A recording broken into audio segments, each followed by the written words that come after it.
Okay. Okay, you are live now. All right, awesome.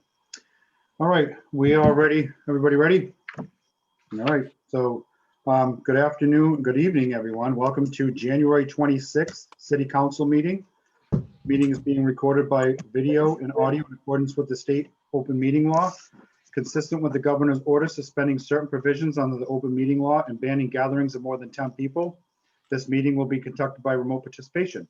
Additionally, all votes taken by the city council during this and future remote meetings will be by roll call vote. If you are calling in on a telephone or your cell phone, you can press *9 to request to speak. If you are watching on a computer or device, there is a raise hand button that you can tap or press to request to speak. Please use either of these options during oral communications or the public hearing to be recognized to speak. I will repeat that during the meeting, so if anybody forgets, I will keep reiterating this during the meeting. In no particular order, I'm going to call the councilors from the top left to my bottom right of the screen. In attendance, we have myself, Councilor LeBlanc. We have Councilor Gilman. We have Councilor McCarthy, Councilor Cox, Councilor Nolan, Councilor Holmgren, Councilor Pett, Councilor O'Hara, and Councilor Memhard. Also in attendance this evening, we have our mayor, Mayor Taken. We have our DPW director, Mike Hale. We have our building inspector, Bill Sanborn. We have our CAO, Nicole Kaiser. We have our HR director, Holly DeWillow. We have our planning director, Greg Catamatori. Let's see here, I don't want to forget anybody. And we have our city clerk, Joanne Sinos. So that being said, Madam Clerk, can we have the next order of business, please? First order of business is oral communication. Gary Johnstone. What's that? I'm sorry, Gary Johnstone, I see is on also. All right, I don't see Gary. Oh, there we are. We have our one of our assessors, Gary Johnstone. Thank you, Barry. So during oral communications, the No, it's public will not have my every nomination. Can we, and we have our city solicitor, Chip Hayes. Can I ask everybody to mute themselves, please, just during this? So during oral communications, the public shall have every opportunity at every regularly scheduled meeting to be heard under oral communications on matters not appearing on the agenda. Oral communication shall allow any resident who has been requested or who has a request or complaint in any nature relative to city business to appear before the council, state their problem without debate, and the matter shall be referred to the proper agency through the office of the mayor. The resident will be notified within 2 weeks prior relative to disposition of the same, and a copy shall be forwarded to the city council. Persons speaking under oral communication shall be limited to 3 minutes each, and the council president shall not allow complaints to as individual performance. All right, do we have anybody that would like to speak under oral communications? We have, hold on one second. Joanne, can you make me a co-host, please?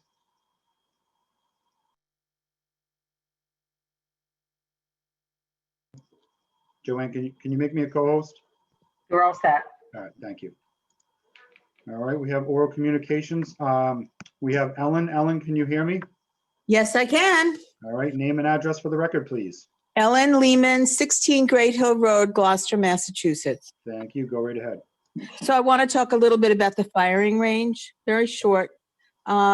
Chief Connolly at the last meeting mentioned that the police department did not have to use non-lead bullets for practice when they ran out, that they could use lead bullets. I'm concerned about the environment. This is unacceptable. I've read a lot about water contamination from lead bullets. And if lead leaches into the area, it could kill trees and damage the water supply. To me, the cost to remediate lead damage in the water supply and the possible litigation to the city could cost a great deal more than what the police department is currently spending to practice elsewhere. There has to be a better solution.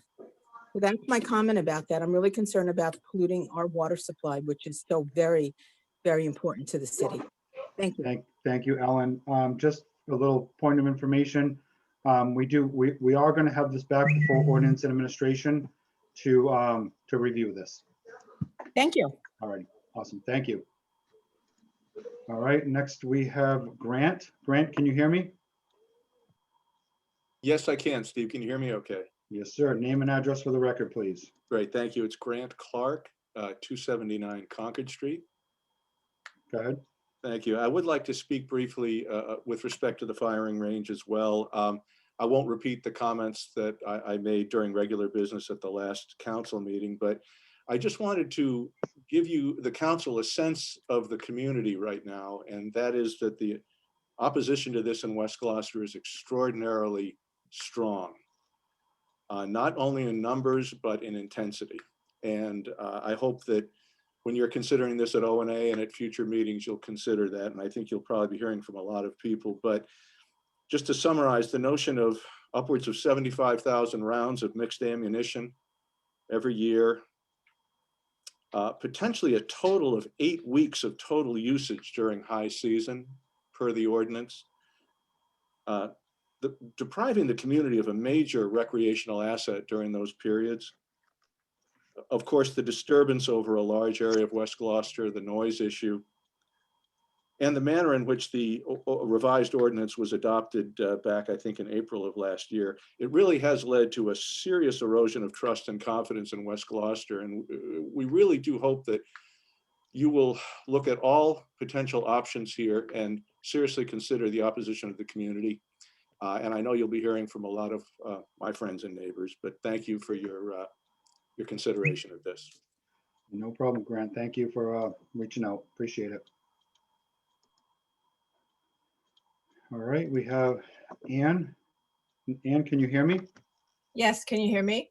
Yes, we can. Name and address for the record, please. Ann Stevens, 10 Winter Haven Road, Gloucester. Thank you. Go right ahead.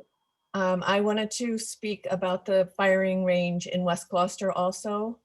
It's on Forest Lane at Haskell Pond Reservoir. I just wanted to point out that on the Cape Ann Trail Stewards website, there is a page for the whole trail system around the reservoir, which they call the Haskell Pond Trail Loop. The subtitle for this page, for this area, reads, "Permanently protected by the City of Gloucester."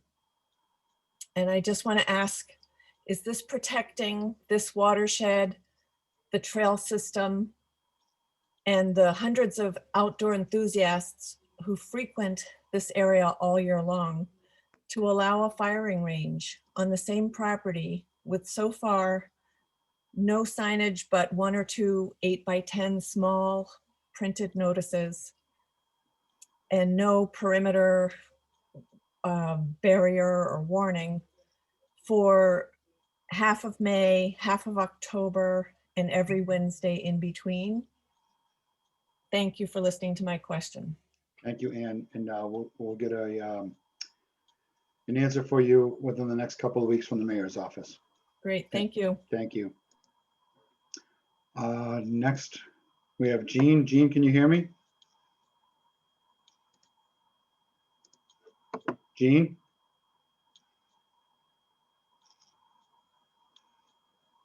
All right, I'm going to move on. I'm going to leave Jean here for now, and I'm going to go on to Deb. Oh, hold on 1 second. Deb, can you hear me? I can. Name and Can you hear address. Yes, I can. Name and address for the record, please. My name is Debbie Holland. I live at 11 Jebica Lane. Thank you. Go ahead. I live approximately 8 miles from the shooting range, depending on how the crow flies. And I can tell you that far away, it is so jarring when they are firing. This is not a decibel question. This is a peace of mind question. I didn't move to West Gloucester to hear gunshots this often. And we heard them when they were firing. We could hear them when walking around Dykes Pond. It seems to me very short-sighted of a city that's trying to promote tourism, to promote people to come and enjoy our waterways, our beaches, our trails, to then pepper them with the sound of gunshots. It's bad enough in Dogtown. To add a whole nother area where people are going to be subjected to this really doesn't seem to make any sense to me. Thank you. Thank you, Deb. All right. I'm gonna try Gene again. Hold on. Gene, can you hear me? Yes, this is Rick. Oh, hey, Rick, how are you? Name and address for the record, please. Rick Robe, 17 Lincoln Street, Thank you. Go ahead. about the shooting range. I bought my house in 1982, and it was a barn that belonged to the Harvey Farm on Lincoln Street and is next to the antique Haskell House. It was a quiet neighborhood until 2008, when the range started being used to train other towns and the Coast Guard during the spring and summer. It was unbearable and forced us to hire a lawyer. So here we are 11 years later, dealing with the same issue. We respect the police and their need to fulfill their state mandated training requirements, but this is not the way to accomplish this. This is definitely not the right location at the watershed. It is being placed in the middle of a major recreational area. So far, we have not received clear facts on type of ammunition or the number of shots to be fired in a day. The range has been used without signage. One sign was posted that said, "Do not enter." No indication that there were guns being fired. A Facebook post stated that the range was being used outside of the ordinance dates to make up for our October 7th meeting at the range. We had to call our counselor at large to stop this. We are asked to trust, but not included in any decisions before or after.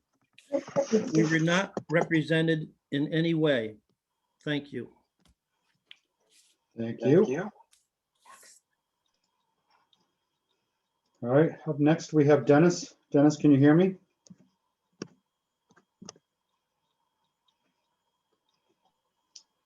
Okay, can you hear me?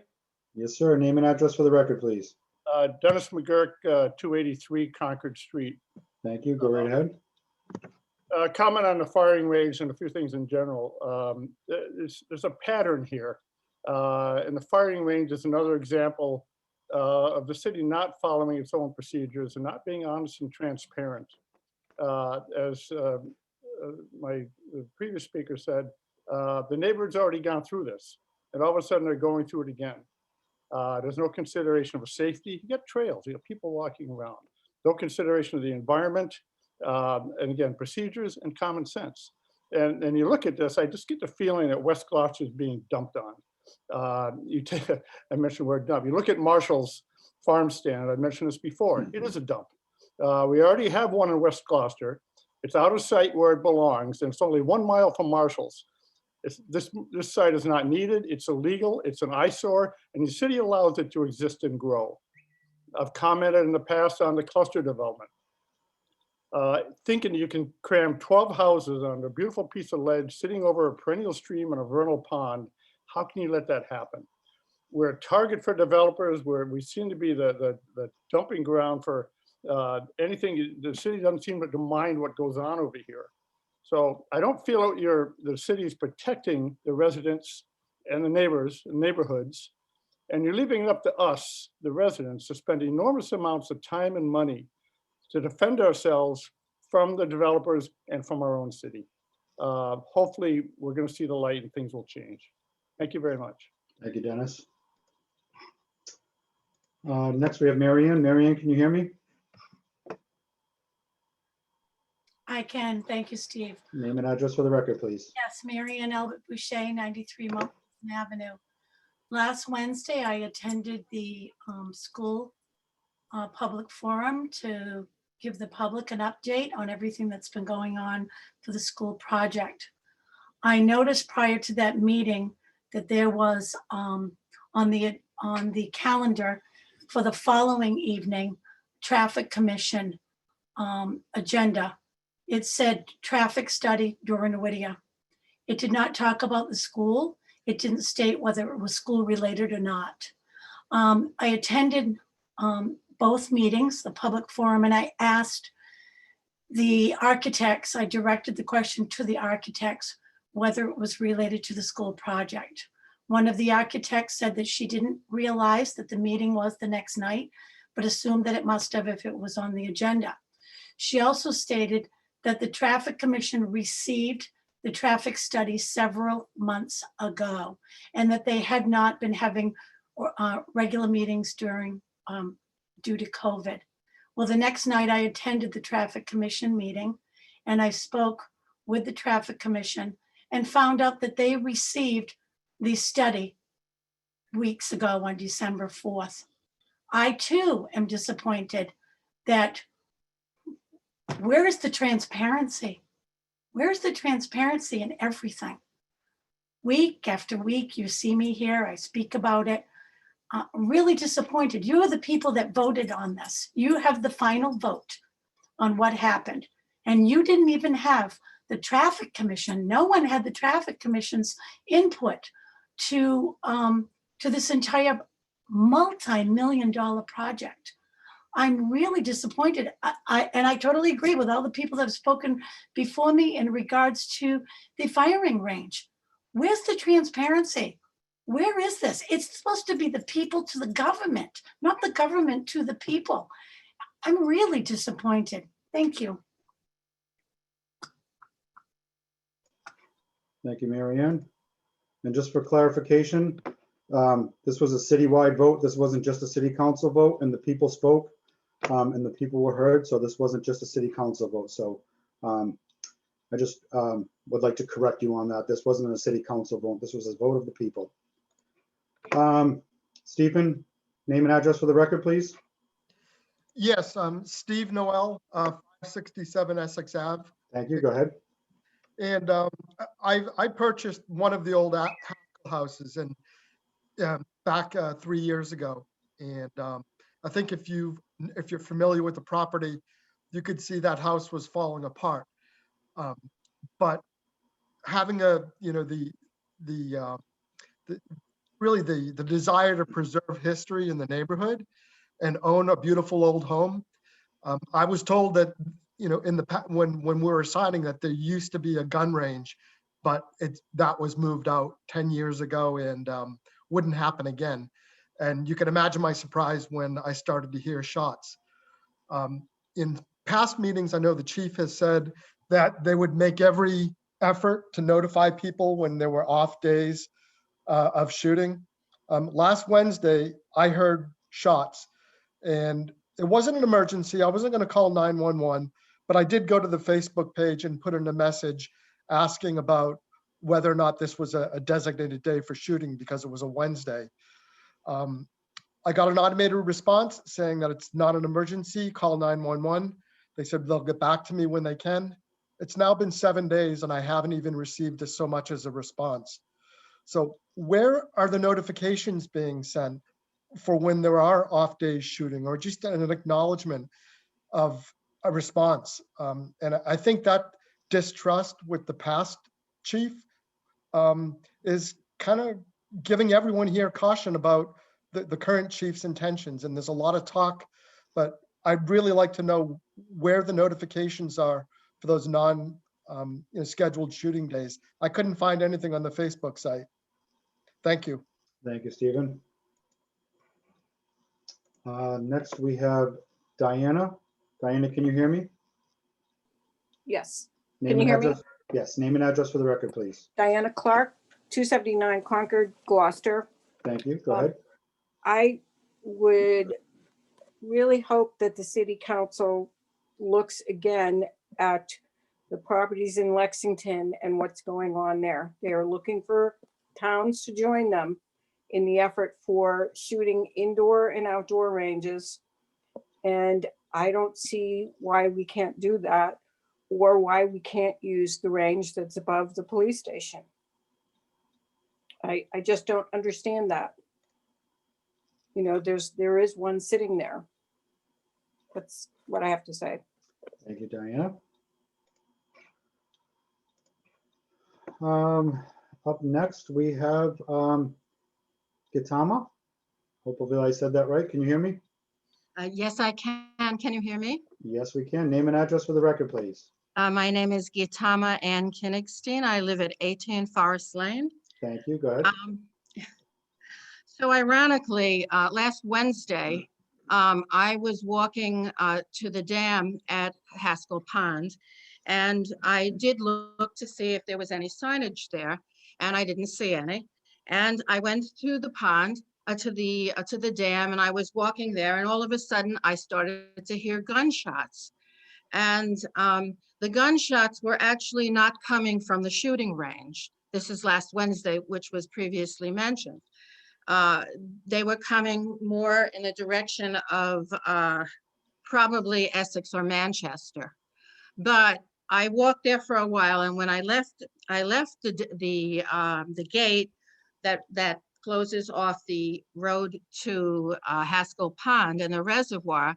The woman who lived in the house on the very bottom of Forest Lane said to me, "Were you just at the dam?" And I said, "Yeah, I was." And she said, "But there was shooting going on there." And I said to her that actually I had heard some gunshots. I didn't hear as many as she had heard, but it wasn't at the dam. But again, the lack of understanding. I also looked all over the city council and the police website, the city of Gloucester, to find where would the posting of when this is back in October. I was looking for when the postings would be as to when the shooting range was going to be used. They said 15 days in October. And I couldn't find any information posted as to where this would be. And I have to say, as I said last time at the last meeting, that I was really surprised when we saw the DPW trucks going to the dam and, leaving piles of dirt there. And we found out that they were going to be starting a shooting range again without any notice. I am a retired person.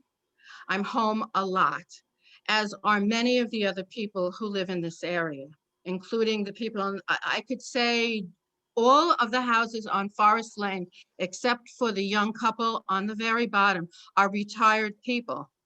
And we are home all the time, especially now during this pandemic. So the quality of life is very impacted, and in a negative way, as is the value of my house. And it really upsets me. So I just wanted to share that. Thank you. Just a little point of information. It is duck season, so people are out on the Essex Marsh and in the West Gloucester Marsh hunting duck. Maybe you heard some gunshot from the marsh hunting duck, which is totally legal. Next we have Chris. Name and address for the record, please.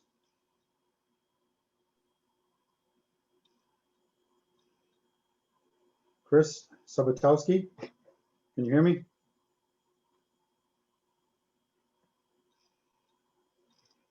All right, I'll leave Chris here for a minute and we'll go to Robin.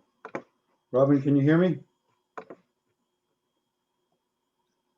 Hello, I will have Chris talk right now. Chris, can you hear me?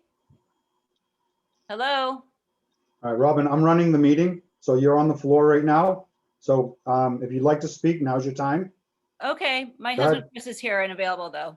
Thank you. Name and address for the record, please. Chris Sabatowski, 20 Forest Lane. Go ahead. Okay, last fall when the shooting started, I was outside. I had to run in and hide from the noise, and I still wasn't here. I still was hearing it.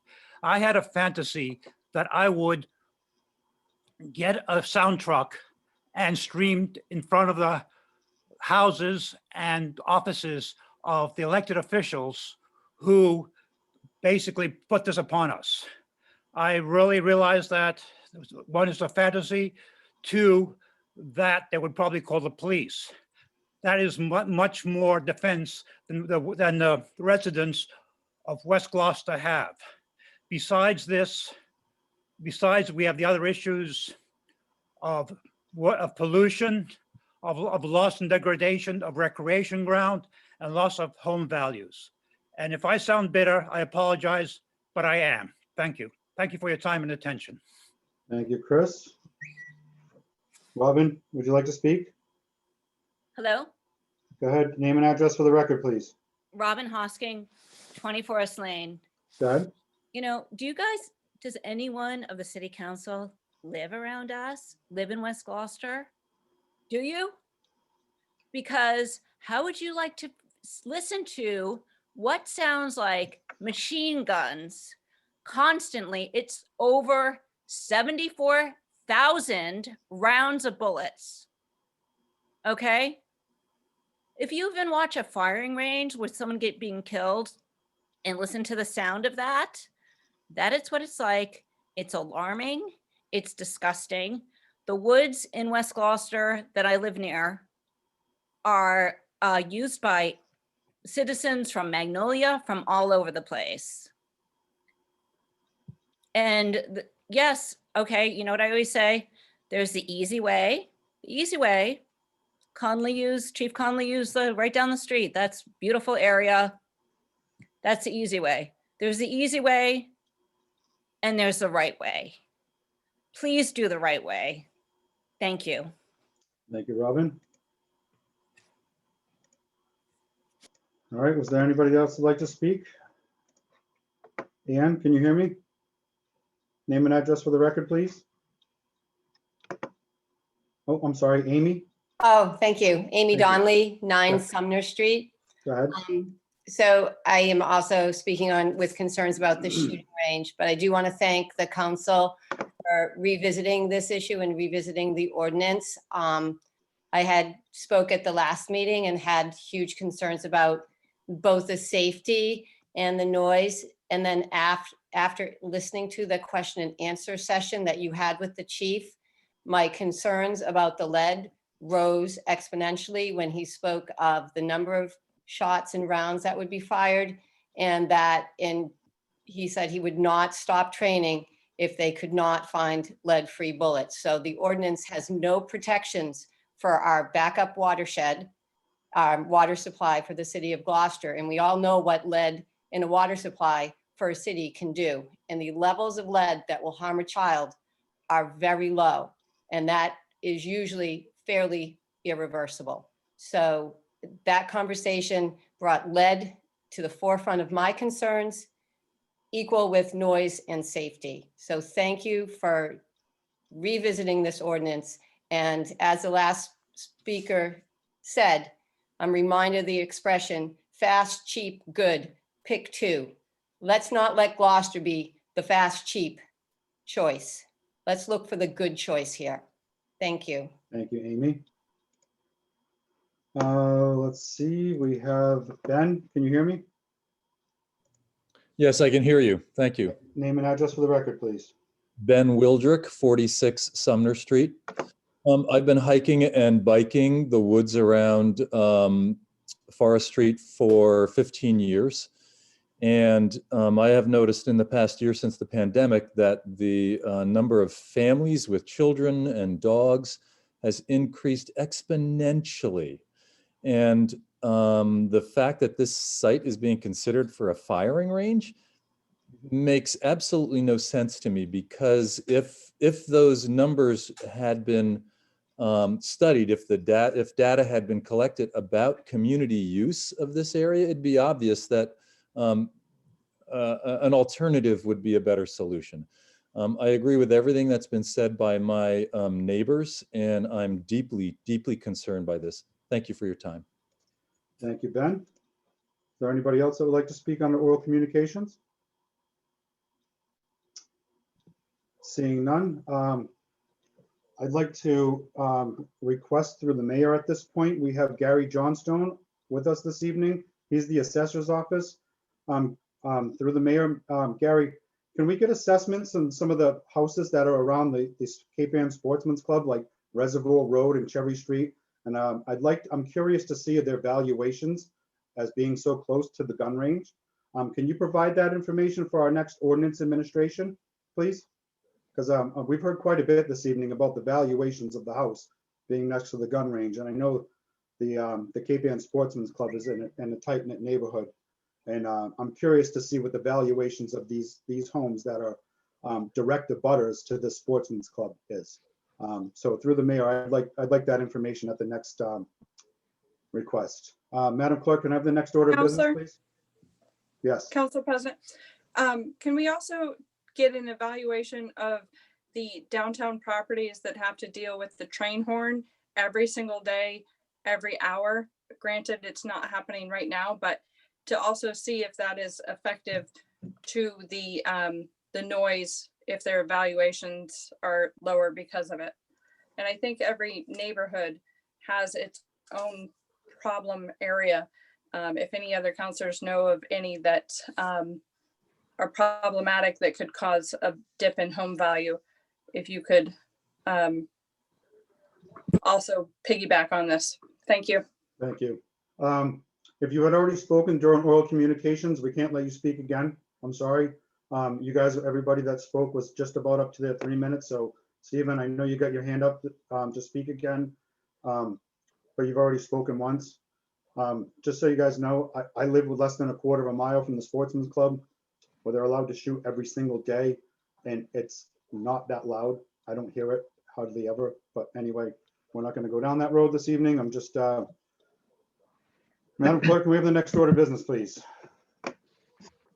The next order of business is presentations from Greg Ketamatori, Planning Director, and Judy Barnett, Planning Group LLC, Planning Board's initiation of amendments to Gloucester zoning ordinance, Section 511, inclusionary housing requirements. Thank you. Good evening, Mayor, councilors. Is it okay if I share my screen? Go ahead. Okay. Can everyone see that? Yes? Excellent. Thank you for having me this evening. Greg Ketamatori, I'm the Planning Director. With me is also Judy Barrett from Barrett Consulting Group. And typically, when zoning amendments are initiated by the Planning Board, very often they go on your consent agenda and are referred out.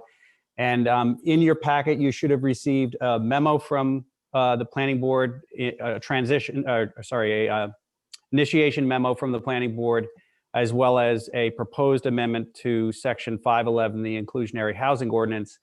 And in that memo, they also suggested that it might be helpful for everybody involved that's been involved in the housing production plan process and tracking it, and really bringing everybody kind of back up to speed to where we are in the work that's been conducted, to have a brief presentation to you upon the referral of the proposed amendment. So Judy and I are going to kind of tag team a little bit. Hopefully won't be too long, but just wanted to touch on a couple of the high points of how we arrived at where we are this evening, which I think was much anticipated, maybe delayed a little bit because of COVID and also other things.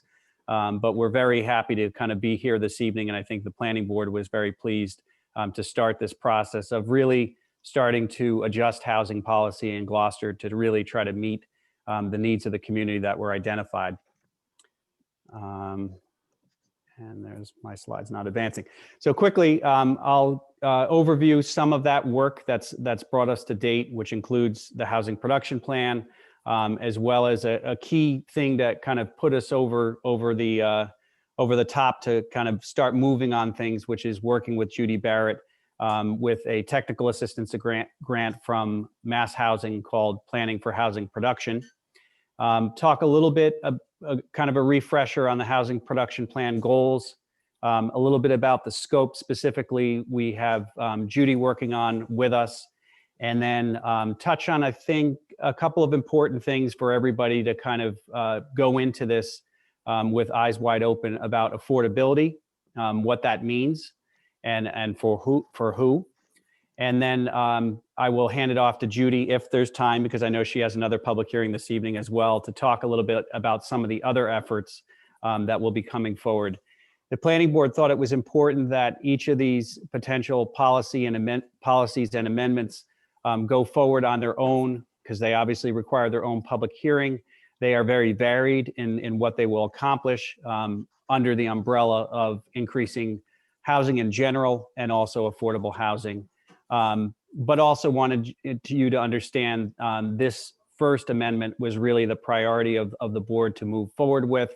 But again, not losing sight that there's several other things that will be coming your way in the next several months. So you'll remember way back, many of you were on the council. There are a couple of new faces that were not back in 2018. We worked with MAPC to develop a housing production plan that had some really key important data sets, for the city to understand at that moment in time. And I don't think things have changed dramatically, what our real housing needs are. A lot of demographic data was presented, a lot of income levels were presented, and in the context of the greater Boston region, which is important, which I'll talk about. The goals and policies that were set in that plan, I think, were really the product of a public process. This wasn't MAPC coming in and saying, hey, these are the things that we always stick in these plans. This is going to sit on a shelf. It was really vetted by the planning board as well as the city council, and had very good public participation at the meetings that we had surrounding it. So it's truly a community housing production plan. And the strategies were very clearly outlined, and we have used that, myself, Judy, the planning board, prior to the planning board, a working group that included members of the city council, the zoning board, the housing trust, advocacy groups around housing, and others that are really focused on this, including the Gloucester Housing Authority represented. And so that's been just a tremendous blueprint to come right back to you with these proposals. And I think I remember sitting at a P&D meeting 3 years ago and saying, okay, we're adopting this. We're all agreeing that these are the directions we should go in, and we'll be back with proposals, and here we are. So some of the highlights, again, this isn't new information. Like most of the communities in Massachusetts, we have an aging population. With pretty staggering projections of having 43% of the population being 60 or older by 2030, which is not far away. And geez, I'll probably be in that demographic. Population is likely to decline, yet household formation rates are on the rise. So we do need more housing because we are having smaller families. We're having people that are living longer, staying in their homes. And so there's definitely a need for additional housing units. Before we had any of this discussion in any given year, you would see that we would have maybe 60 to 70 units of new housing being produced every year as people try to build their dream. Affordability is a really important topic, as we discussed it in the context of the production plan, and as you've seen projects come forward, whether in a 40B or with inclusionary, there's a real disconnect between what's defined as affordability and Gloucester's demographics. And that's not unique to Gloucester. It's across the region because we are lumped into a very large region for those statistics that are generating what determines affordability. So we know the median income in the region is considerably higher than that of Gloucester's. I won't go through each one of these goals of the housing production plan. Again, the big theme is, what can we do as a community to really start to try to better meet the needs of the citizens? Those that live here, but then also those that might want to move here as well. I see goal number 2 is meeting that 10% of inclusionary housing or subsidized inventory. I think that should have been pushed much lower on the list of goals. It will be a side effect as we try to strive towards increasing affordability.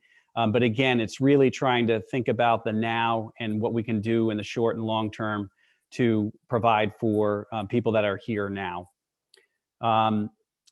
It goes further into the very specifics that turn into strategies, which is really reviewing and looking through our ordinance at how we can affect change in creating affordability, but also creating options for people. I often tell people that, I kind of feel sometimes like a, maybe not a therapist, maybe, but as people's lives change, they come in and they're looking for options for their property. And, for the most part, we have a fairly limited number of options of how we can use property for residential use. We do have special permitting for multifamily, and that goes a lot further than a lot of the communities in the region.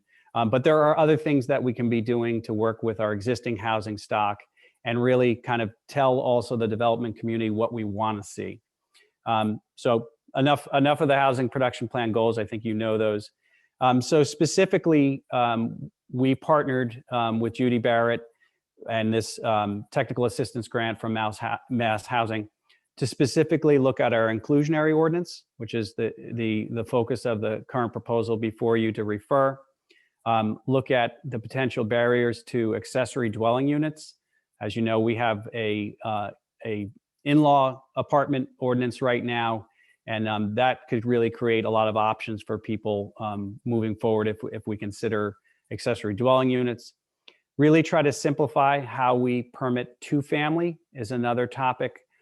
We need to have consistency, and that's just there's a situation where in some instances we don't treat all two families the same. Adjust dimensional regulations that in many ways discourage three-family, where we have a preponderance of it right now in the community. There are some things like minimum lot size that really knock out most of the lots in those districts for consideration for three-family, yet they're very present in those districts. And then looking at facilitating mixed use downtown. We've had some successes through the 40B process, but better defining what we want to see for our downtown, which would include residential use. It's an important component of the downtown. It also reinforces the retail components of the downtown and the services in the downtown. So that's something that will be coming in the coming months. And also specifically looking at our train station area. So I wanted to get back to just a little bit about this affordability discussion.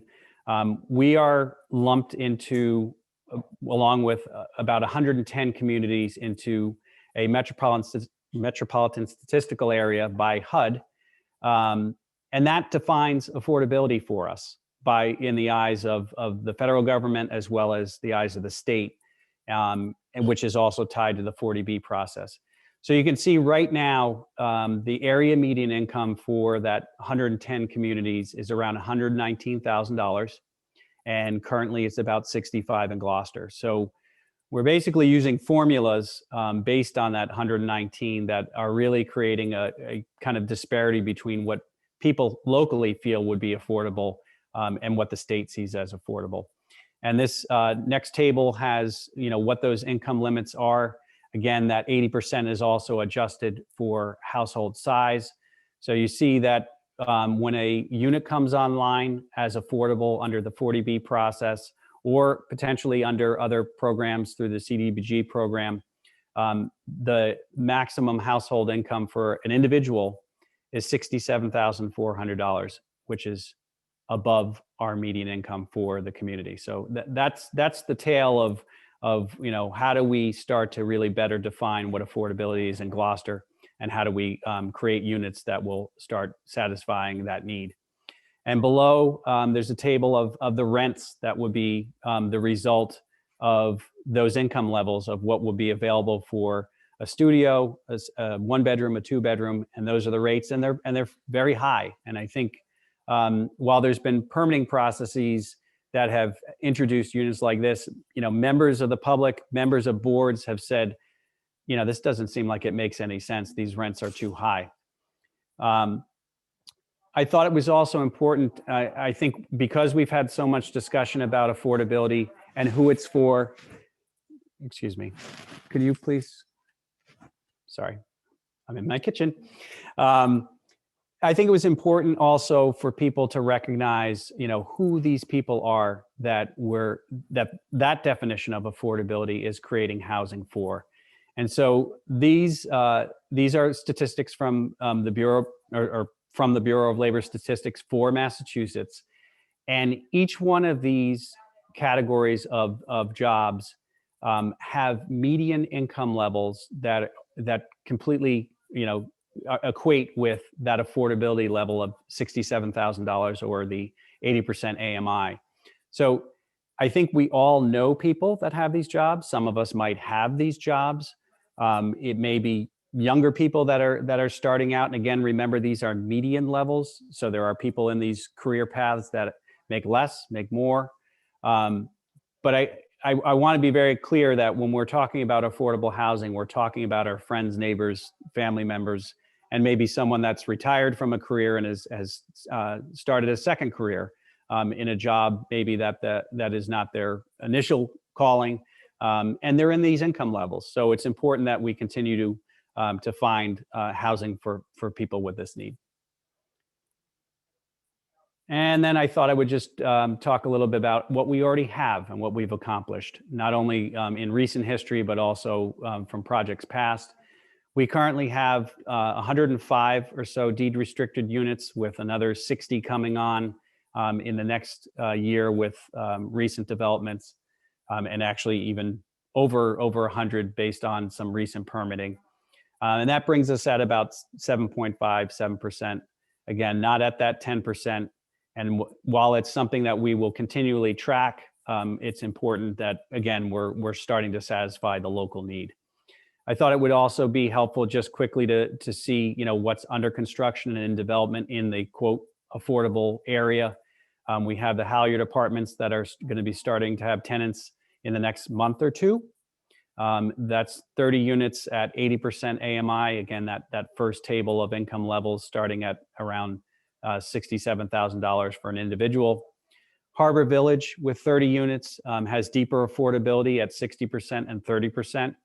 And then the most recently permitted senior affordable housing, the redevelopment of the Y on Middle Street, will also be at 60 and 30. This is what those kind of translate again for the Halyard Apartments in terms of rents for a studio, a 1-bedroom, a 2-bedroom. And then again, they will have those maximum income levels for folks that are looking to rent in those apartments. Harbor Village, you can see there's a delta of about $300 or so per kind of class of apartment, 1-bedroom, 2-bedroom, or 3-bedroom. And those income levels, they report both a maximum income level, but also a minimum to make sure that folks that are in those apartments will be able to sustain themselves with the rents that are being proposed. Which brings us to the proposal this evening. And again, this was outlined pretty well in the transmittal memo from the planning board, but I thought I'd just go quickly through some of the high points of the proposed amendments to the inclusionary housing requirements. We will be the proposal is to drop the threshold of the number of units that projects will start to have to in some way address affordable housing down to 6 units. Projects up to 9 units, there's this window between 6 and 9, will have to provide 10% of the units as affordable, which really translates to 1. Projects of 10 units or more would provide 15%. I will also note that there's a difference in the way we will round, so that will actually kind of move around between 15 and 20%, depending upon the number of units in a project. We'd also be excluding certain types of housing in this proposal. And that's something that in public hearings and also at the P&D level, I can let Judy talk a little bit more about her experience as well. But there are some instances where the proposed use is complicated by potentially trying to introduce affordability as well, at least by mandate or requirement. On-site will be required for 10 units or greater, but there's also the consideration of a realistic option for an in lieu payment that will be, the figure that would have to be provided is tied to local median sales. And lastly, to address deeper affordability, again, all of these requirements are definitely a cost to a development. And so again, you can imagine if you're asking for deeper affordability, that will be a greater cost to a development, in which case the number of units that would need to be provided would be less. So there is an option for 10% to be provided at 60% area median, or available to 60% area median income households. And I'll close off my section with just a comparative. I kind of just walked through it. The existing ordinance has an 8-unit threshold, which we would be dropping to 6. 15% affordability is required in the existing, and we have this tiered approach based on project size and also whether or not someone provides units at deeper affordability. We currently have an in lieu provision, which we've all had a wonderful experience with trying to interpret and apply. And again, the payment, even if you got beyond the economic hardship that had to be demonstrated, was a smaller number that folks felt needing to be more meaningful and useful to the community to leverage other projects potentially. So there's a clear definition of when someone can elect to use an in lieu payment to comply with the ordinance, and there's a clear calculation of what that figure would be.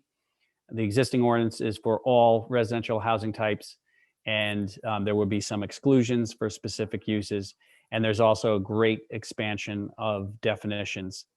So I'll leave it at that in terms of kind of introduction to this, to bring everybody back to where we were a couple of years ago. And this is the product of that work. I really appreciate the dedication of those that worked on the working group, as well as the planning board. Spent a lot of time on this, a lot of discussion and debate.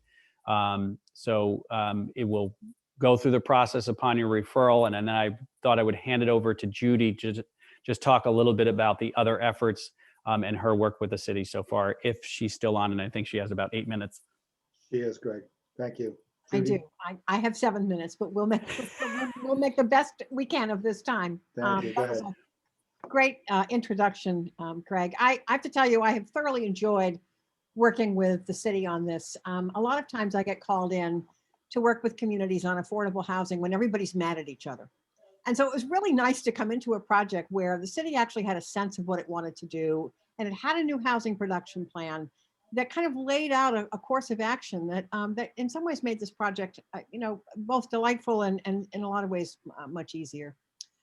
So, just sort of thinking about what the plan said, and then what the approach to mass housing, which paid for our work, has said is, what were we trying to get at here? Well, the housing production plan called for these things, which we have now been working on, which is first and foremost simplifying your inclusionary zoning ordinance and coming up with a way to sort of help people in Gloucester. The situation you folks have is true really throughout the Boston metro area, in the communities that are on the edge, where the incomes of people living in the community today are just not at all like what the incomes are of the households closer to Boston. And of course, the cities in that area, the more densely populated places where there are more households, that's what's really driving the median for the whole region. But when you get out into the outlying areas, the income limits don't make more sense. So trying to come up with a way to kind of make inclusionary zoning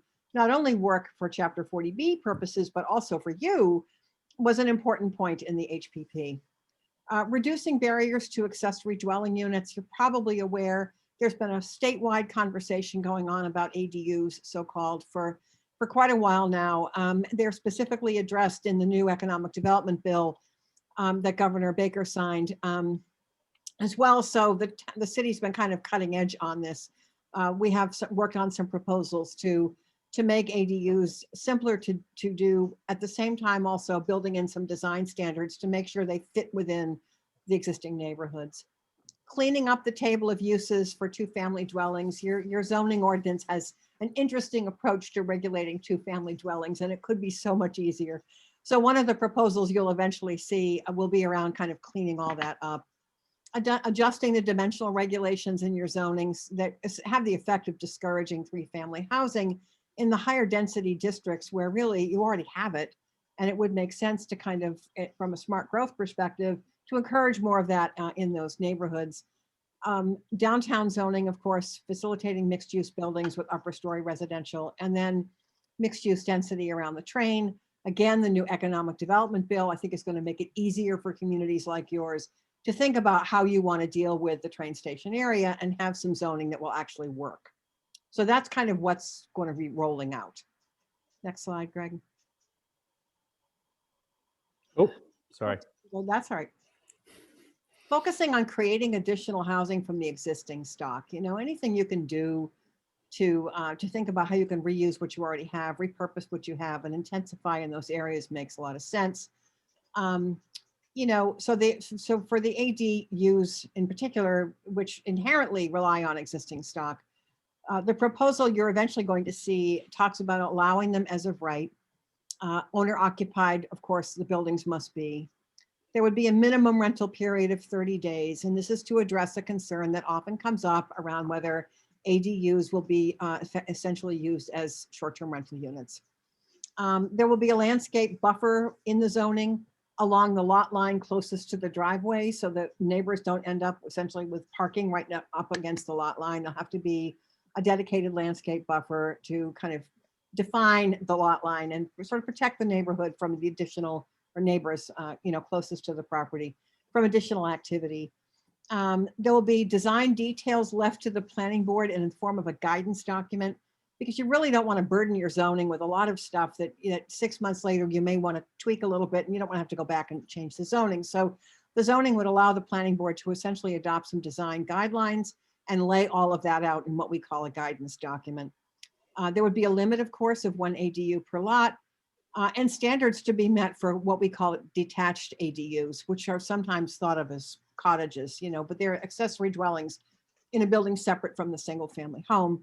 So the standards to address those in a way that will sort of mitigate the impact on the neighborhood will include things like what the setback requirements will be and what the height limit will be, so that someone doesn't have essentially 2 independent principal dwelling units right next door. ZBA would remain available to grant special permits for ADUs that can't meet the as of right requirements in the zoning. So there's basically, it says, here's what you can do. If you can do these things as of right, then you can have an ADU as of right. If you need relief, you still have to go to the Board of Appeals. Next one, Greg. So these are just some examples. As you may be familiar, Salem's been working on this for a while. These are some of the graphics from the public education work they did, kind of different ways that an ADU can materialize, above a garage or through the conversion of a garage, as a standalone unit, again, what we sometimes call a cottage, or in a basement or attic conversion, that meets code. And these are kind of different examples of what those look like. And when done properly, they really are almost a seamless addition to a neighborhood. Future dimensional work for the 1, 2, and 3 family dwellings. We're looking at ways to kind of align the dimensional standards in your zoning to provide essentially 2 family homes in all districts without increasing the lot area requirements. Just allow them everywhere. Considering 1 lot width requirement consistent with frontage requirements for the zoning districts, trying to get some regularity and predictability in these dimensional controls. Considering an increased allowance for height as of right under some circumstances, and considering 3 family as of right in certain areas. These kinds of proposals really address supply, whereas inclusionary zoning is about getting affordability that occurs with supply. These are the tools that actually get the supply. So they all kind of work together. Greg? Oh, did I jump? Nope, I didn't. So again, other proposals we're still working on, addressing kind of zoning capacity, zoning in areas that have capacity, such as downtown or around the train station, looking at options for multifamily development in the downtown area, revisiting parking regulations that may deter or prohibit multifamily or mixed uses. That is one of the most common barriers I find to multifamily development in any community, is the parking requirements. And we need to kind of look at those to make sure they make sense on the one hand, but don't become such an excessive burden that they frustrate what might otherwise be efforts to make multifamily a little bit easier to do.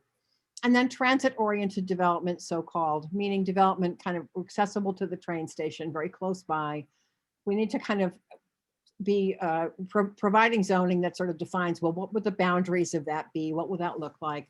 What will the performance standards be for someone to be able to get approval to do a TOD project in Gloucester? How do you provide for, quote, streamlined permitting? So the beauty of your role, of course, as counselors is you get to kind of define, well, what were the requirements going to be for this zoning and how's it going to work? And it becomes somebody else's headache to make it actually, to actually administer it. So we need to be thinking about what is that streamlined permitting going to look like? You think of it as an efficient way to get a yes or a no. Not that everybody gets a yes, but rather, how do you have a permitting process that's efficient? And then we're wrestling with this question of, is it going to be an overlay district, meaning something that just kind of rides above the existing zoning, or do we actually create a new district? And some of these decisions kind of haven't been made yet. We're still sort of hashing this out, but these are other things that will be coming. Thank you, Judy. No problem. So that gives you kind of a picture of what's coming. I think I hope the planning board members may have been watching, and I hope they're satisfied with what they asked me to do.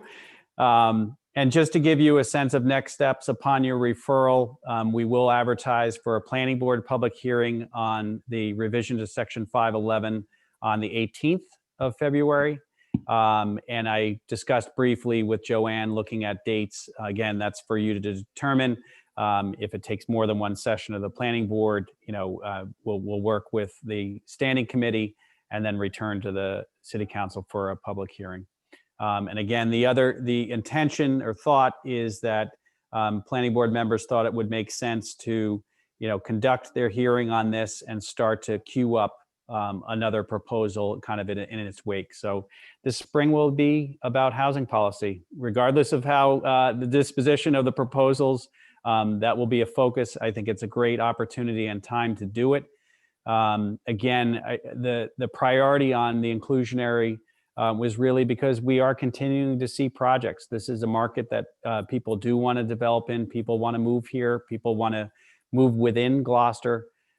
So it's important to take that first step. And then these other options, again, are really, as Judy pointed out, on the production side of things. So I don't know how much you want to get into questions right now. Again, anything that you ask now is irrelevant to the public hearing process, which we'll conduct over the next several weeks. But that's what I had for you for this evening. And I actually do have to sign off because Okay. I have to jump Thanks, on. Judy. Thank you, Judy. We appreciate it. No problem. Thank you so much. All right, councilor questions. Councilor Holmgren.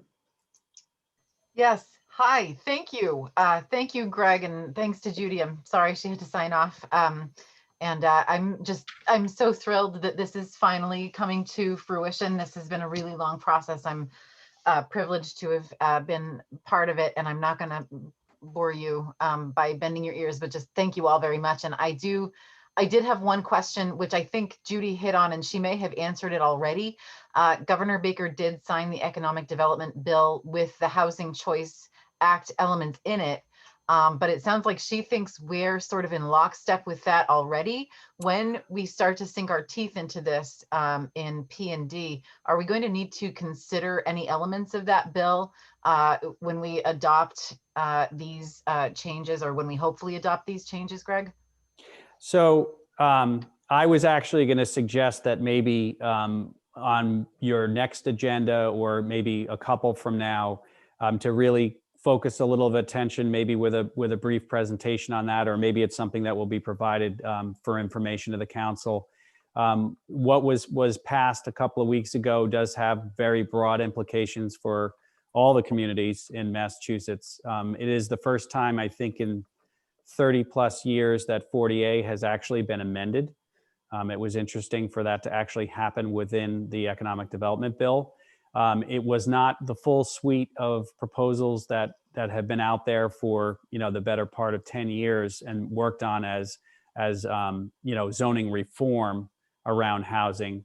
But there's very specific things that before, not in this particular instance, but as we consider amendments that potentially increase housing stock through relaxation of dimensions or new uses as of right, that simple majority was one of the elements that passed, and was also, the governor took the executive power to make it effective immediately. So any action that the council takes on a zoning amendment related to housing that will increase density or relax dimensions will only require a simple majority.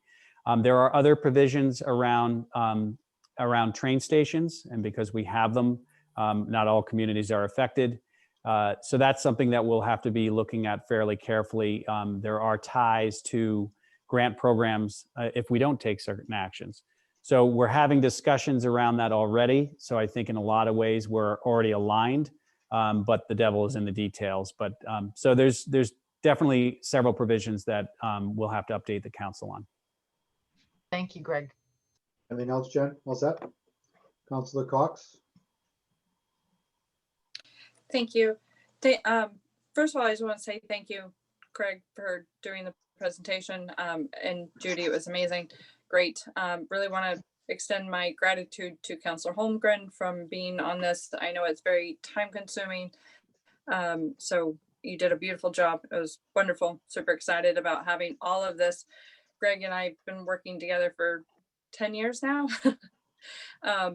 So to see some of the things that we talked about for Ward 2 coming true this year is absolutely amazing, and I appreciate it. If we could get a copy of the slides Yes. to send to the clerk's office, that would be great. There's so much to digest through all of this. I don't really have any questions at this point, but I look forward to seeing the meeting on the 18th and then having you back before us to make all this happen. Thank you.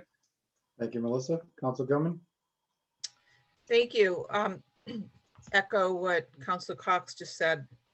So I guess I have a process question to Greg. On page 96 of tonight's packet, it talks about the 5 strategies to be considered in the context of the overall goal, but they would be reviewed and discussed individually in public hearings. So Yes. my procedural question is, does that mean that the 5 unique strategies are going to be broken down and so that they'll come in a certain order for first through planning board and then through referred to P&D and full council, or will they be considered? Maybe you can just describe that a little bit more. Sure. Yeah. And I think that was the intent this evening, to kind of give you a window into the different things that are being worked on. They're obviously very, that will specifically affect different areas of the ordinance, and there'll be amendments in their own right. Every time we propose a change to a section, that we go through that process. Some of them are a little bit more mature than others. So I would anticipate that the ADU ordinance would be something that will come on the heels of this discussion, and then focus on some of the dimensional work around 1, 2, and 3 family. The TOD and the downtown zoning are kind of big pieces, which will probably, just because of the area that's affected by them, and also a lot of detail that will go into it, would come later. So I think, again, it's probably going to be in that order of the ADU. Again, a lot of discussion about it, a lot of tweaking of that ordinance to get it into the shape that it's in. But that, again, will be initiated by the planning board after this process starts to get underway with the consideration of the inclusionary housing amendment. So they each require their own public hearing, rather than trying to take all of these potential amendments and put them in front of the council. I think it's just impossible to try to digest. And it also, they're very different, and they have different impacts. So again, the intention was to give you a broad overview this evening of what's to come, but then initiate them in a cadence that will make sense for bandwidth for people and for the public to have the opportunity to comment on each one of them in their own public hearings. Great, thank you. Thank you, Val. Barry, Councilor Pat had his hand up first, and then Councilor O'Hara. Go ahead, Barry. Hi, thank you, Greg and Jen and all for all the work being put into this. I think I already have on my schedule a traffic commission meeting for that evening. And I didn't see it addressed a lot, but I'm hoping at some point that we're not only looking at affordability on this, et cetera, but every time we have a project that comes before us, there are always the parking issues. And I'm hoping that as we continue to tweak this plan, that we can address issues as to how many parking units, parking spaces they have to be per unit, and maybe for different, as every time we come before us with a project, it seems that we're not where we were, say, 25 years ago with motor vehicles. So just to put a little, a little mark on your mind to go ahead and see if we can include that in our discussions going forward. Thank you. Thank you, Barry. And I just want to remind Council Pat and Greg, a couple of years ago, we did change the ordinance to allow compact car parking. So I don't know if that will help any of these traffic issues where people get a parking spot with their compact cars. They'll take up less space. But I just wanted to throw that out there for you guys to let you know that that was voted by the council a couple of years ago. Councilor O'Hara. Thank you. I just, so I don't know what just happened. Sorry about that. I just want to mimic what Councilor Pett just mentioned as far as parking. It's an issue which I think is going to come to light very quickly when Halyard Apartments and the YMCA open up. We're living in a different world today. Obviously, a year ago, we weren't. Today, we are. I spoke to a gentleman the other day who they're looking to negotiate out of their $40,000 a month office space that they rent because they're finding that they can operate just fine, everyone operating from home. So with that said, the MBTA ridership, no one knows how the world's going to shake out after everyone's vaccinated and the pandemic hopefully runs its course. But I think based on what I just said about the gentleman and the $40,000 a month rental that they're looking to negotiate out of, they're not the only ones.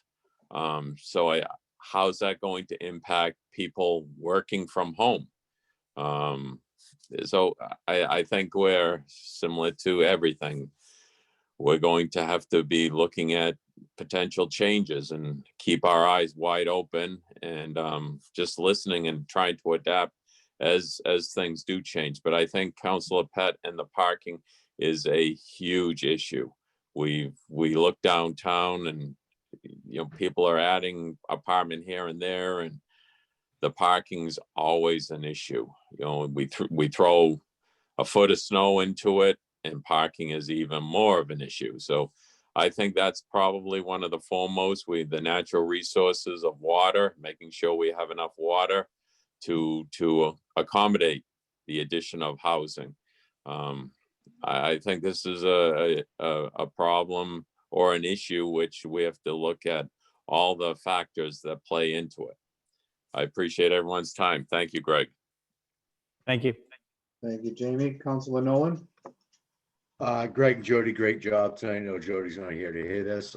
It's very important for us to move forward with this type of affordable housing changes.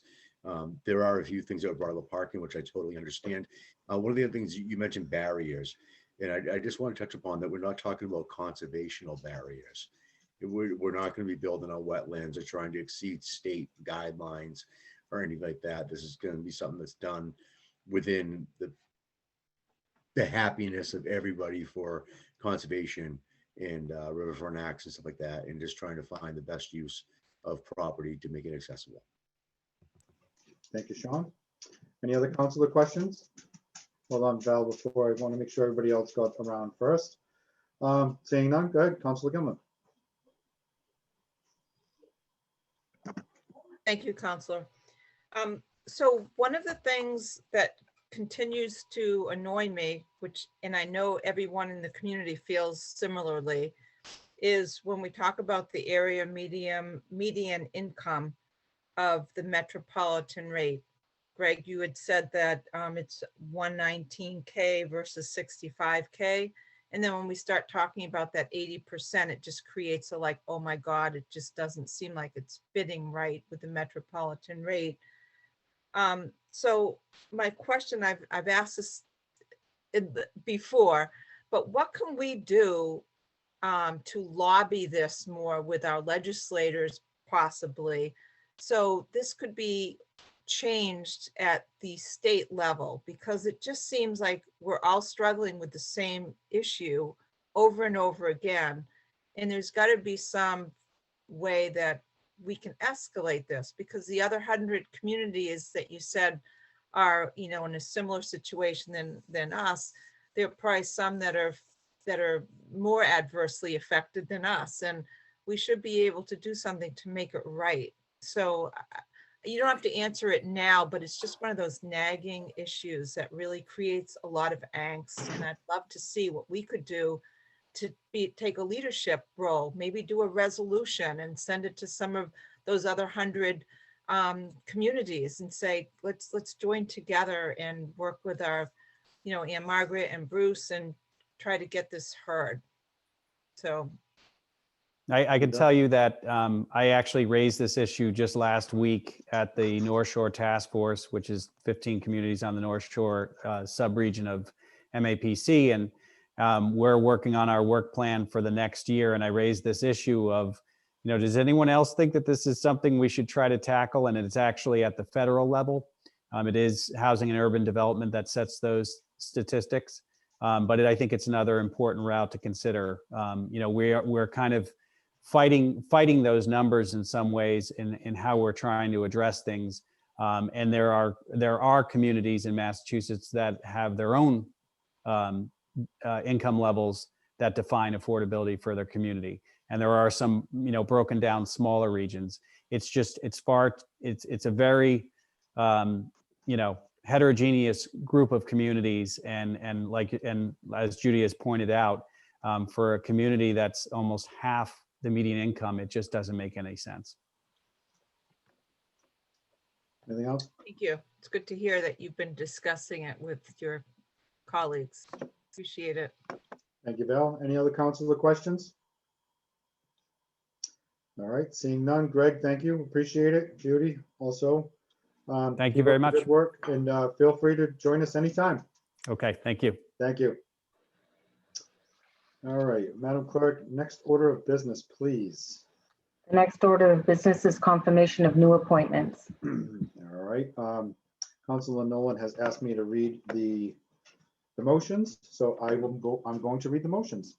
Ordinance Administration recommended that the City Council, by roll call vote, appoint Kerry McKenna to the Community Preservation Committee, term to expire 2/14/24, and I so move. Second. All right, it's been moved by Councilor LeBlanc, seconded by Councilor Nolan. Any councilor discussion? Councilor Holmgren? I am thrilled that we get to appoint Carrie to this commission. She is eminently qualified, and I am just so excited that she's going to lend her expertise and her love for this city to this committee. Thank you so much, Carrie. Thank you, Jen. Anybody else? Hold on. Councilor Gilman, Councilor Cox, and then Councilor Memhard. Go ahead, Councilor Gilman. Thank you, Counselor. I too think that Carrie is just a tremendous candidate. She's one of my constituents. We work together on another board, and knowing all the great work that she did for the chamber and the things that she's learned about the city, she's just a great person with a lot of drive and enthusiasm, and she does what she says she's going to do. So I'm really happy about doing this appointment and supporting Carrie. Thank you. Thank you, Val. Councilor Cox? I love working with Carrie at the chamber. Just as long as you don't give her a big pair of scissors, I think she'll work out just fine. And as chair of budget and finance and working closely with the CPC committee on their applications, I look forward to seeing you on the 4th and working with you for the next year. Thank you. Thank you, Melissa. Councilor Memhard? I can only really just echo the comments that were just made and welcome Carrie to the Community Preservation Committee. It's great to have you continuing to be actively involved in the community and our development going forward. So thank you so much, Carrie. Thank you, Scott. Council McCarthy? I worked with Kerry a lot over the years, and thank you, Kerry, for volunteering your time, and it's going to be great to have you in that role. Thank you. Thank you, John. Council O'Hara, did you want to say something? I didn't know if you had your hand up. No? No, I want to thank Carrie as well and thank all the boards and commissioners. Thank you. Thank you, Jamie. Barry, Councilor Pat?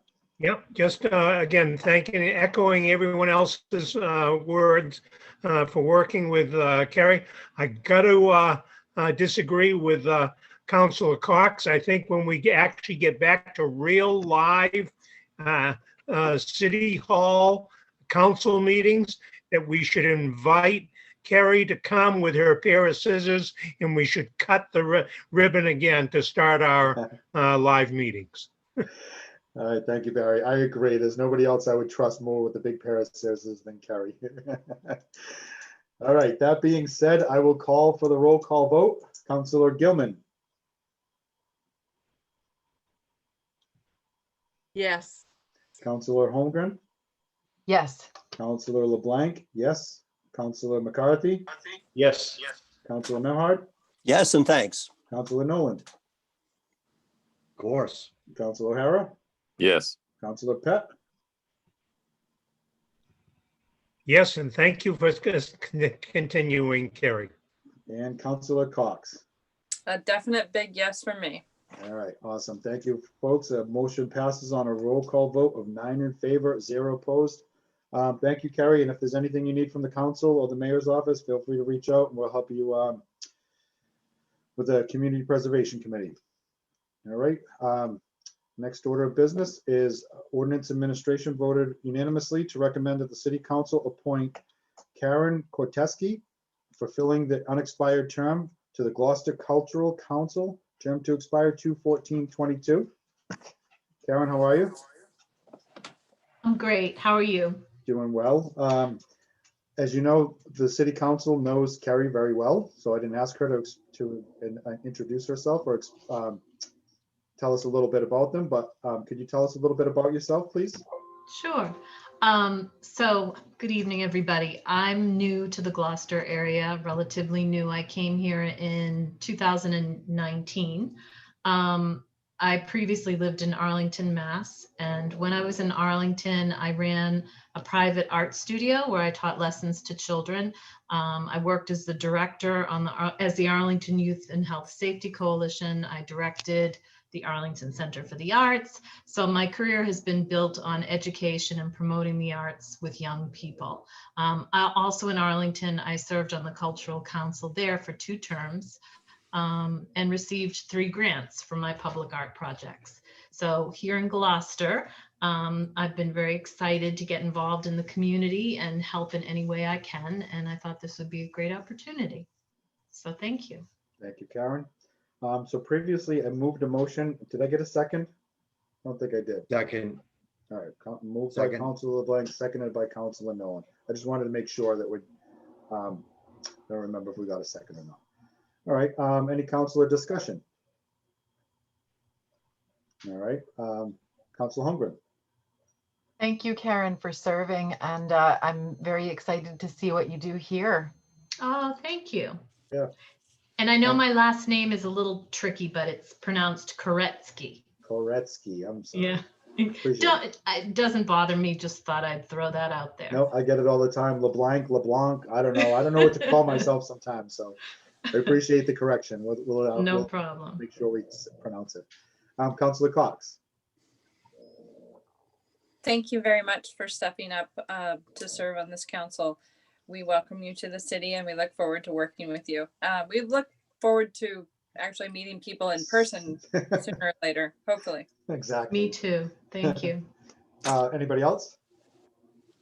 All right, seeing none. Karen, same here. And if there's anything you need from any of the city council, please reach out to any of us. We'll help you. We'll help you with whatever you need to do on the cultural council. We have an outstanding cultural council. You're going to be amazed at what we do, and you're going to immerse yourself, and you're going to find yourself that you're thankful for volunteering for this committee. So, you. like I said, anything you need from us or the mayor's office, definitely reach out and we'll help you in any way we can. Thank you all. Thank you very much. Councilor you. Gilman? Yeah. Oh, I'm just waiting for the roll call. Oh, I'm sorry. All right, I'm gonna make the roll call. Councilor Gilman, Yes. Councilor Holmgren, Yes.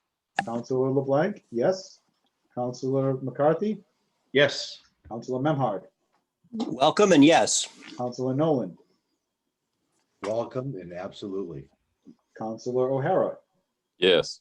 Councilor Pett, Thank you for serving and welcome and yes. and Councilor Cox. Yes, thank you. Motion passes on a roll call vote of 9 in favor, 0 opposed. Thank Up you so next. much. Thank you, Karen. Like I said, if you need anything, reach out to any one of us. I will. Thank you. Thank you. Good Up night. next, we have Ordinance Administration voted unanimously to recommend that the City Council appoint Mark Poland to fulfill an unexpired term to the Open Space and Recreation Committee, term to expire 2/14/23, and I so move. Second. Moved by Councilor Blank, seconded by Councilor O'Hara. Hi, Mark, how are you? Fine, thank you. Good evening, and I welcome the opportunity to serve. Nice to see you. I know there's some of us that know you, some of us may not know you. Want to just tell us a little bit about yourself and why you'd like to be here? Well, I've been a Gloucester resident for 25 years, and I've worked at Applied Materials for the last 32 years. I've coached sports and was on the Gloucester Little League board. I'm familiar with the trails and fields, and so I thought open space would be a good open space committee would be a good place to start. I understand there's some important issues in front of us now, and I look forward to weighing in on them and working with people in the community. I got 2 kids in school in Gloucester, and it really is a great place. And I understand that outdoor spaces and open space mean a lot to people, and it's important that we listen to all the points of view and weigh in and make Gloucester as great as it can be. Thank you, Mark. Any councilor discussion? Councilor Pett? Yes, just thank you to Mark for stepping up. I've had the pleasure of working with Mark on a couple of issues on the back shore and through Varian or their successor here, et cetera. And it's always been very pleasant, and I want to thank him for stepping up to continue to contribute to the community. Thank you, Barry. Councilor Gilman? So I know Mark's family. I know his 2 sons, and I think it's awesome to have someone representing open space that has youth on their team.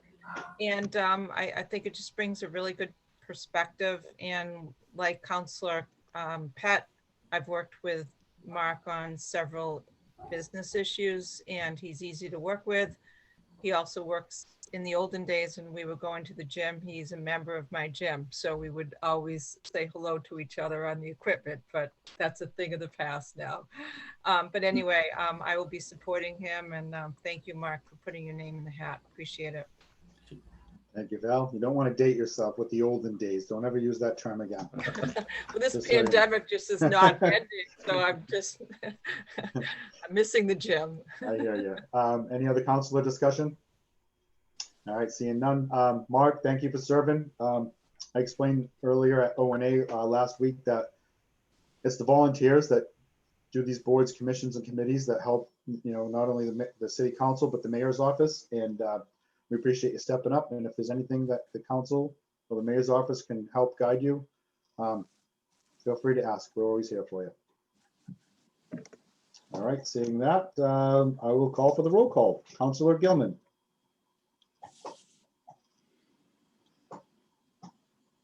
Yes. Councilor Holmgren? Yes, and thank you, Mark. Councilor LeBlanc, yes. Councilor McCarthy? Yes, and thank you. Councilor Memhard? Yes, Mark, thank you very much. Councilor Nolan? Yes, Mark, thank you. Councilor O'Hara? Yes. Councilor Pett? Thank you, Mark. Yes, and thank the mayor for putting forward some wonderful nominees and volunteers. Thank you. Here, Barry. And Counselor Cox. Definitely yes. Thanks, Mark. Thank you. And motion passes on a roll call vote. 9 in favor, 0 opposed. All right, thank you, counselors, and thank you for the appointments. We appreciate your time. Madam Clerk, can we have the next order of business, please? Next order of business is the consent agenda. Are there any counselors that would like to pull any matters off the consent agenda? Counselor Gilman? Thanks, Counselor. Yes, I'd like to pull off under applications, the first item, RZ 2021-001, amend GZO Section 5.11, inclusionary housing requirement in accordance with GZO Section 1.11.2A. All right, is there anybody else that would like to pull anything off the consent agenda? All right, seeing none, Counselor Gilman? So in receiving the memorandum from the planning board regarding the initiation of amendments to 5.11 inclusionary housing requirements, it's referred out to P&D and planning board. Given that the notice to all abutters in the city in this situation is impracticable, I move to waive the notice to the abutters under GZO section 1.11.4B to set the public hearing for March 9th, 2021, and refer this matter to the Planning and Development Standing Committee and the Planning Board. And I so move. Second. Second. It's been moved by Counselor Gilman, seconded by Counselor Memhard. Any discussion? All right, seeing none, I will accept I'll entertain a motion to accept the consent agenda as amended. So moved. So moved. Second. It's been moved by Counselor Holmgren, seconded by Counselor Cox. All right, I'll do a roll call vote. Counselor Gilman, Yes. Counselor Holmgren, Yes. Counselor LeBlanc, yes. Counselor McCarthy, Yes. Counselor Memhard, Yes. Counselor Nolan, Yes. Counselor O'Hara, Yes. Counselor Pat, Yes. and Counselor Cox. Yes. Motion passes to accept the consent agenda as amended on a roll call vote of 9 in favor, 0 opposed. Is there any counselors that'd like to pull anything off the unanimous consent agenda? We don't have one. Oh, We don't I'm have one. sorry. Madam Okay, Clerk? and can I just interrupt? Yes.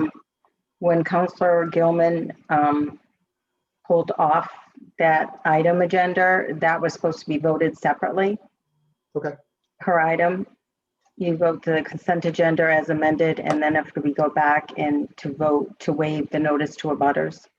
okay, we'll go back and we'll go back to Counselor Gilman's amendment. So on the amendment, we all understand the amendment, correct? All right, on Counselor Gilman's amendment, Counselor Gilman, Yes. Counselor Holmgren, Yes. Counselor LeBlanc, yes. Counselor McCarthy, Yes. Counselor Memhard, Yes. Counselor Nolan, Yes. Counselor O'Hara, Yes. Counselor Pat, Yes. and Counselor Cox. Yes. Thank you. The amendment to the consent agenda passes on a roll call vote of 9 in favor, 0 opposed. All right, and then we have the consent agenda, which we already passed as amended. We just wanted to make sure we got Counselor Gilman's amendment. Madam Clerk, we have a next order of business, please. Next order of business is the Budget and Finance Standing Committee report of January 21st. Counselor Cox. Thank you. I present a consent agenda for everything that was on our agenda. If anybody has any questions or would like to remove anything, please do so now. Seeing none, I move the consent agenda. Seconded. So moved by Counselor Cox, seconded by Counselor Memhard. Any discussion? Nope, just receiving lots of grants. So Okay. lovely day at Budget and Finance. Roll call vote. Counselor Gilman, Yes. Counselor Holmgren, Yes. Counselor LeBlanc. Yes, oh, I'm sorry, Counselor McCarthy. Yes. Wait, no, I know. I got something I want to say after this, so I'm thinking of something else to say. Counselor Memhard, Yes. Nolan, Yes. Counselor O'Hara, Yes. Counselor Pat, Yes. and Counselor Cox. Yes. All right, motion passes to accept the budget and finance consent agenda, passes on a roll call vote 9 in favor, 0 opposed. I just want to circle back to the consent agenda. We have several department heads, management that we voted in this evening. In that consent agenda, we have Holly Dug Willow, we have Bill Sanborn, Mike Hale, Adam Kukuru, Ryan Knowles, and Gary Johnstone. And Chip. And we have Chip. I don't see Chip on here, but we do have him on the consent agenda. I just wanted to show my appreciation for your management team, Mayor. I'm not running for council again, so this will be my last appointment for the managers. So I just want to put out my gratitude that we have had over the past 10 years as being a city councilor. And I just want to pay my respect to you guys and everybody that has helped me become the city councilor I am today. So I just want to thank the management team. Kudos to you, and I appreciate everything you've done for me. Councilor. I'm going to take this opportunity to also say that I will not be running for re-election, and it has been a pleasure to appoint you all as many times as I have been able to. So, Mayor Taken, you have an amazing team. I look forward to treating you all with a large amount of respect for this last year and appreciation for doing the job that you do. So thank you. Thank you, Councilor. Once again, we appreciate everything you've done for us. So thank you to management, and thank you to the mayor. Madam Clerk, next order of business, please. Next order of business is the Special Ordinance and Administration Standing Committee report of January 19th. We have no items under this heading. Next order of Next business. is Next is the Plan and Development Standing Committee report of January 20th. Councilor Gilman. Thank you, Joanne. On a motion by Council Holgram, seconded by Council Pat, the Planning and Development Committee voted by roll call, 3 in favor, 0 opposed, to recommend that the City Council accept the withdrawal of RZ 2020-001, proposed creation of a commuter residential overlay district to all lots currently zoned EB and around Maplewood Avenue and Whistle Stop Way without prejudice. And I so move. Second. It's been moved by Councilor Gilman, seconded by Councilor Holmgren. Any councilor discussion? Councilor Gilman, none? Okay, pretty self-explanatory. I'll call for the roll call vote. Councilor Gilman, Yes. Councilor Holmgren, Yes. Councilor LeBlanc. Yes, I remembered this time. Good job. Councilor McCarthy, Yes. Councilor Memhard, Yes. Councilor Nolan, Yes. Councilor O'Hara, Yes. Councilor Pett, Yes. and Councilor Cox. Yes. Motion passes on a roll call vote of 9 in favor, 0 opposed. Madam Clerk, next order of business, please.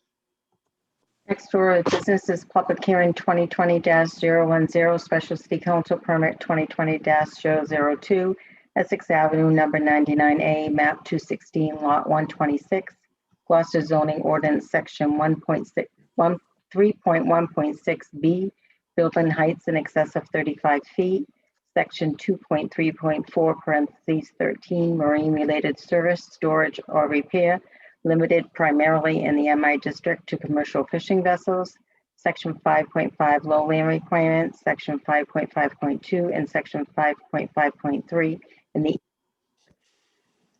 Thank you, Madam Clerk. I will open the public hearing and continue it to February 9th, 2021. Madam Clerk, next order of business, please. The memorandum from the city clerk requesting the city council set the date of the municipal preliminary election to September 14th, 2021 for council vote. All right, I will entertain a motion to set the municipal preliminary election to September 14th, 2021. Second. So move. Been moved by Councilor Jamie, you Cox. seconded before I even moved it. Been moved by Councilor Cox, seconded by Councilor O'Hara. Any councilor discussion? Obviously, this is pretty self-explanatory. Councilor, I'll call for the roll call. Councilor Gilman, Yes. Councilor Holmgren, Yes. Councilor LeBlanc, yes. Councilor McCarthy, Yes. Councilor Memhard, Yes. Councilor Nolan, Yes. Councilor O'Hara, Yes. Councilor Pat, Yes. and Councilor Cox. Yes. Motion passes to accept the preliminary election, municipal preliminary election to the September 14th, 2021 passes on a roll call vote of 9 in favor, 0 opposed. Councilor Gilman, do you want to? Thank you, Counselor. Yep. So, as always, Joanne is, Sinos, our city clerk, is being very proactive. And one of the things that we need to do right now is make sure that the schools are set for any election in 2021. In this case, Plum Cove, because we need to have an alternative spot to the Lanesville Community Center. So Joanne has already mentioned this to Superintendent Lummis. And the next step will be that we will ask the school committee to approve this. And I guess that's all, Joanne. Do you have anything to add to that? I think Plum Cove School worked remarkably well.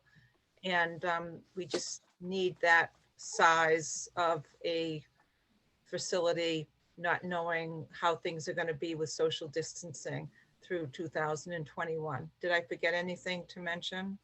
No, I just wanted to mention that the July legislative bill of last year that had the amendments for elections for 2020 was amended, and it's only valid until March 31st because of the local towns that are having their annual meeting.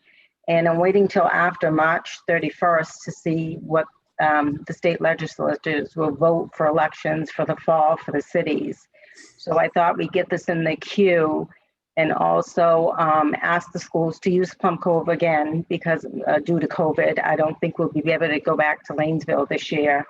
And also when the new school, the East Gloucester School demolition starts, we'll have to start on Ward 1, 2.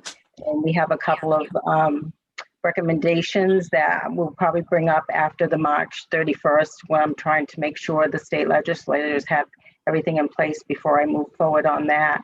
And hopefully it won't be 2 months before the election. And that's it. Thank you, Madam Clerk. Anything else? Okay, seeing none. Madam Clerk, next order of business, please. Is councilor request to the mayor. All right, Councilor Cox. Thank you.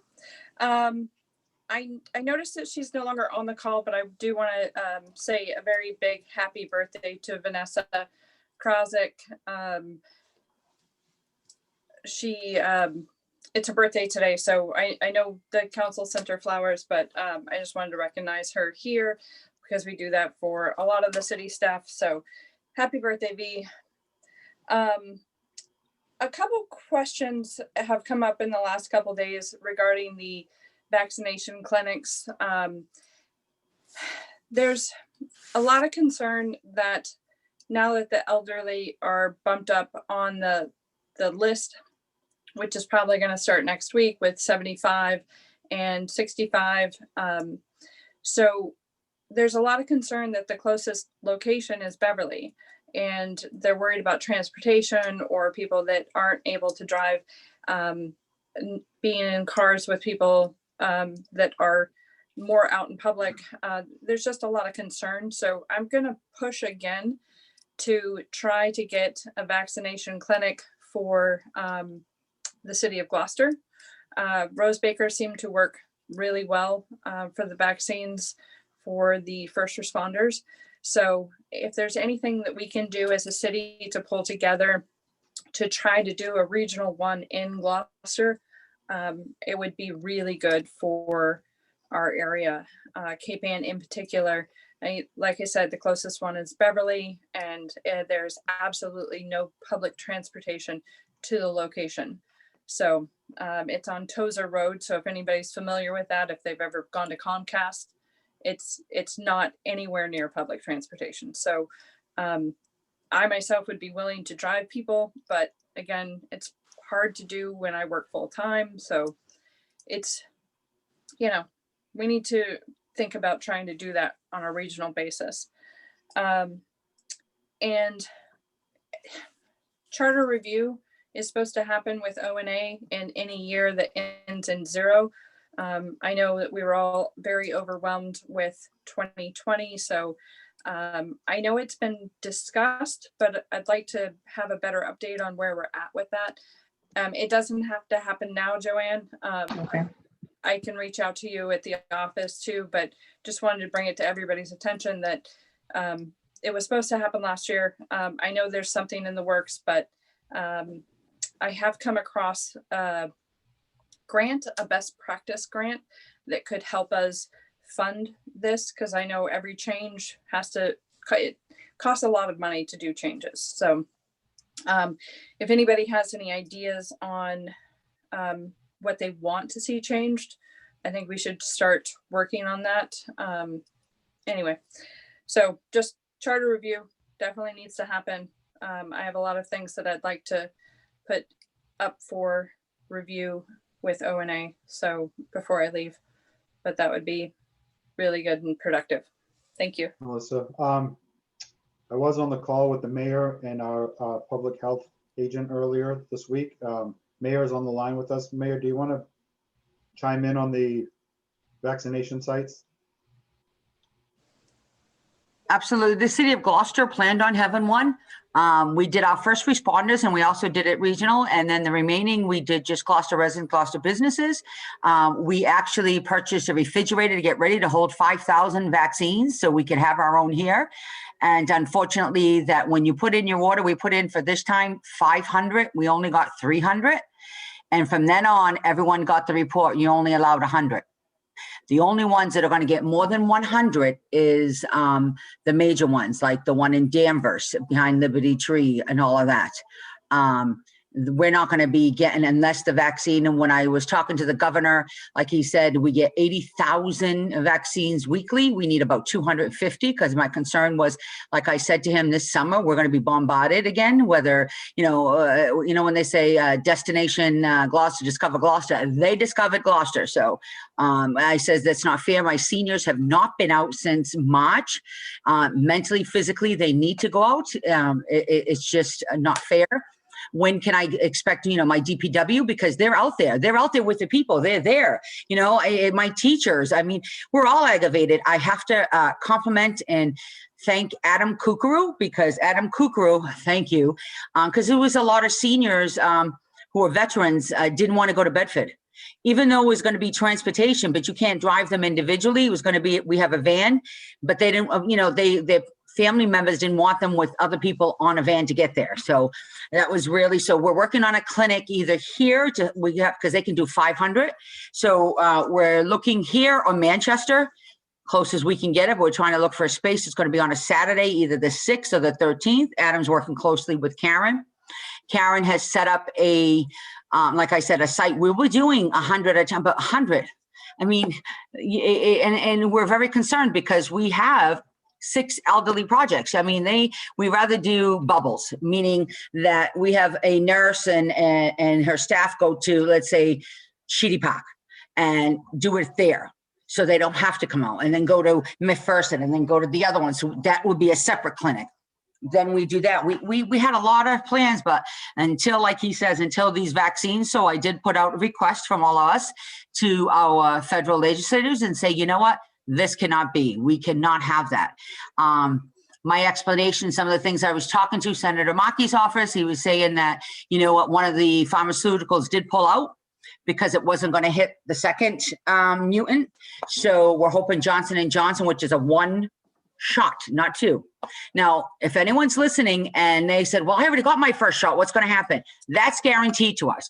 So if you already got a shot, no matter where it is in Massachusetts, you will automatically already set for a second appointment to get your second shot. Same thing with this 300 coming up, they will get their second shot. And then we go from there. But we're trying. I appreciate it. I really would think that if maybe people would, and it's not the state, it's what they give us by population.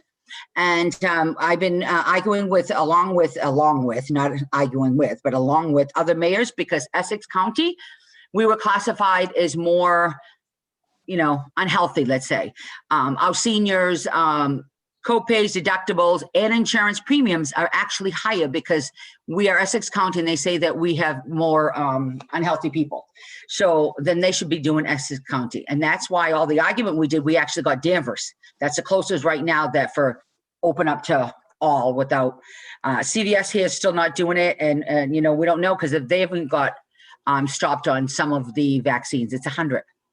And I said, I would love to, open up regionalized like we did with the first one. I can't. I have to put Gloucester residents first, like I said. And as soon as it opens up, we're ready to go. We're ready to go. We've got that team. I have to tell you, Karen Carroll and her team and everyone that's going down at the senior center, that will probably remain the place. And I want to let you know that we also asked if we could do like 500, where can we go? How do you do? Because you have to understand when you get the vaccine, you have to relax for 15 minutes. You can't go anywhere. So they have to watch you because they don't know. So we even asked Cruiseport, and I says, we'll pay rent, what it is. And she says, for the city of Gloucester and all that, you can have it free. So we have everything in place. Gorton's, other companies reached out. We can do those little bubbles. Give us the vaccine, we're ready to go. Without that, we try. We do have, like I said, cater with that seniors on the go, that bus, but a lot of seniors don't want to get on and out of the bus with somebody else. And that's the whole thing. I don't have individual, and individually we can't do it because of liability, and the parents, if we can get the appointments, but the problem is, I'm going to be honest with you, is people who don't have family members, how do they get on the computer to make their appointment? So we're working on that too. And the Gloucester Housing Authority is working on that. They should have been taken care of by the state. So yes, and we're working on everything. It's frustrating. It's actually very frustrating that here we are, we got our refrigerator going, you guys are all going, we're all going, we think here it is, and they keep changing the phases. So it's really difficult because we just don't know when it's going to change. So thank you very much. Thank you for your support, Melissa. That was great. And let people know, and you can give me a ride. No. Yeah. I've driven with you. That's not fun. Have a good night, everyone. Good night. We're moving right along. Councilor requests of the mayor, Councilor Pat. Yes, thank you, Mr. President. And to the mayor, and I'd like to be part of this just because of the fact that I worked with Senator Tarr and Mass DOT for over 15 years. But there's three things that need to be addressed, I think, quite quickly in reference to DOT. Number one, I assume people are aware, but they're renumbering the highways. And just so people are aware, the numbering will end at what's currently exit 12 at Rust Island. And DOT no longer considers the remainder of 128 from Rust Island down to East Main Street, Bass Avenue as a limited access highway. So it will not have numbers, etc. So some of the signage that's on 128 is not only irrelevant and will be changed, but we need to be able to have some input as to what the signs will say. Like it says exit 14 for Gloucester Harbor. Will it just be the next number? Is that where we want to send all the traffic? Then the issue becomes also with the truck traffic coming into town. So we need to have a meeting together, decide where that's going. And I would think you would, besides the city staff of the police, fire, and DPW and traffic commission, maybe include the Chamber and Discover Gloucester as to what signage. Same thing with that part of the highway and the new school.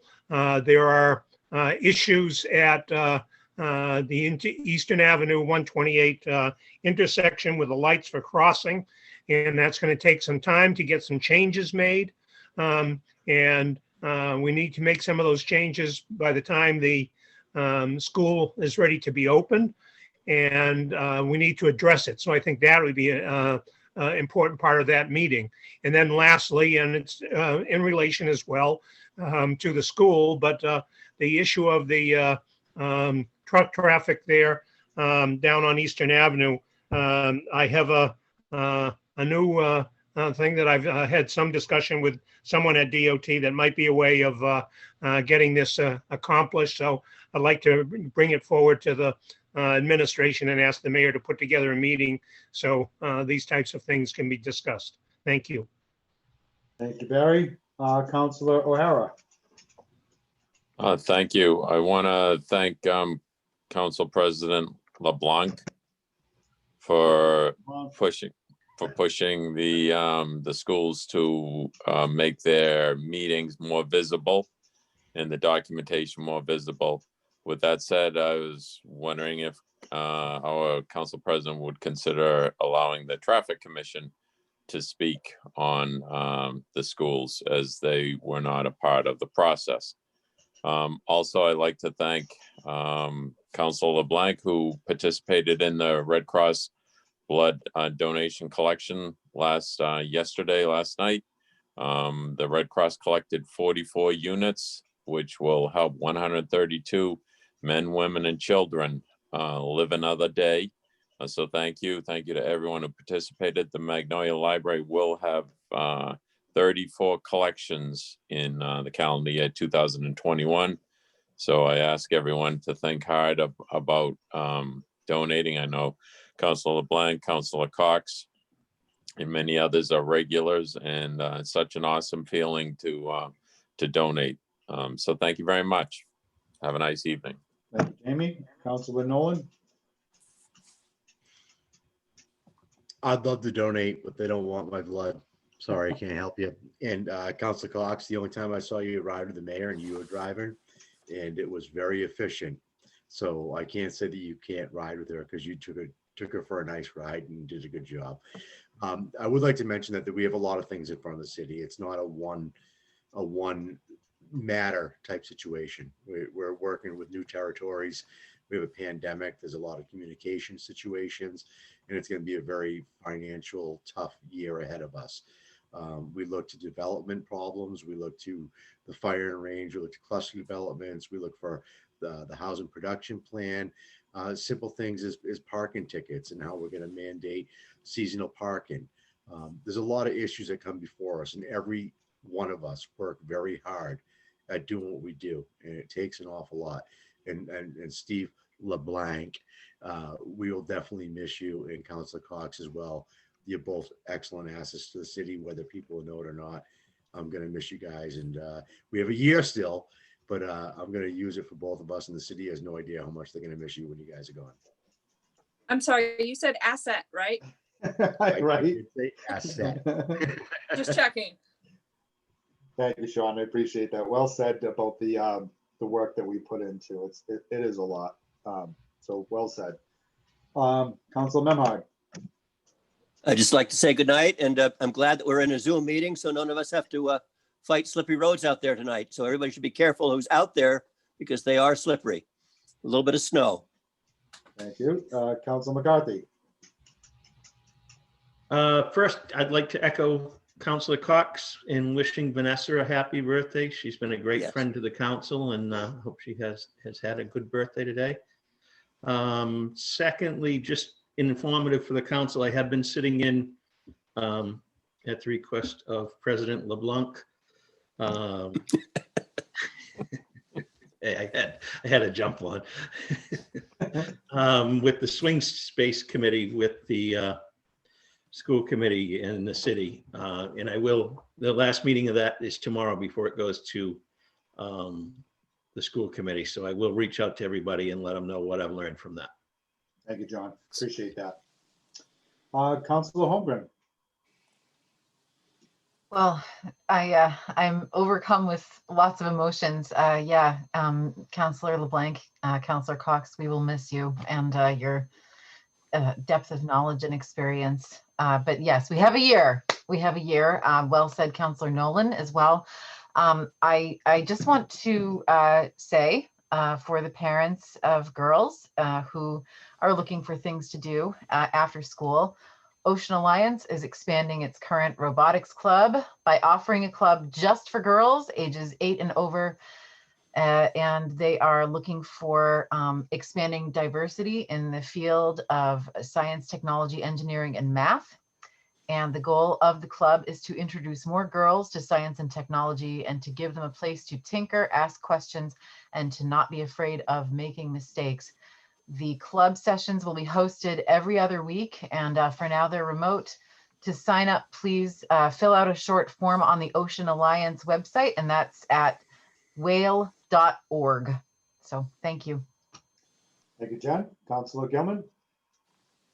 Thank you. And ditto to what everyone else has said about Steve and Melissa and their tenure. It's I've learned a lot from both of you and hope to keep doing that for the next 11 months, but thank you.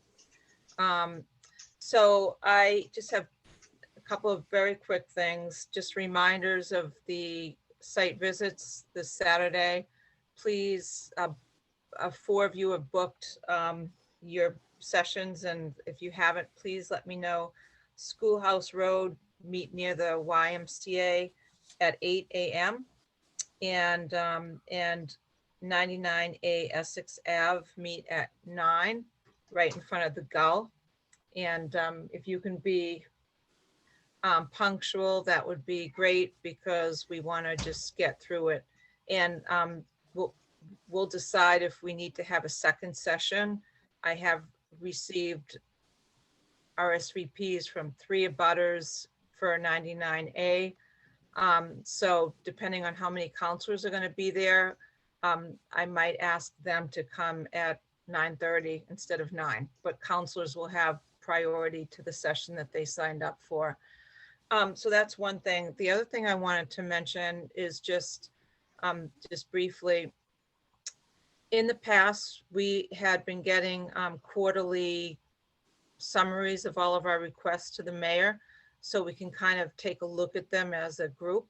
And I think that that would be helpful, because we like to be able to see which ones are open, what has been handled, so we're able to just make some follow-up calls and understand what the next step is when we have issues that are important to our residents that just need to be escalated and discussed.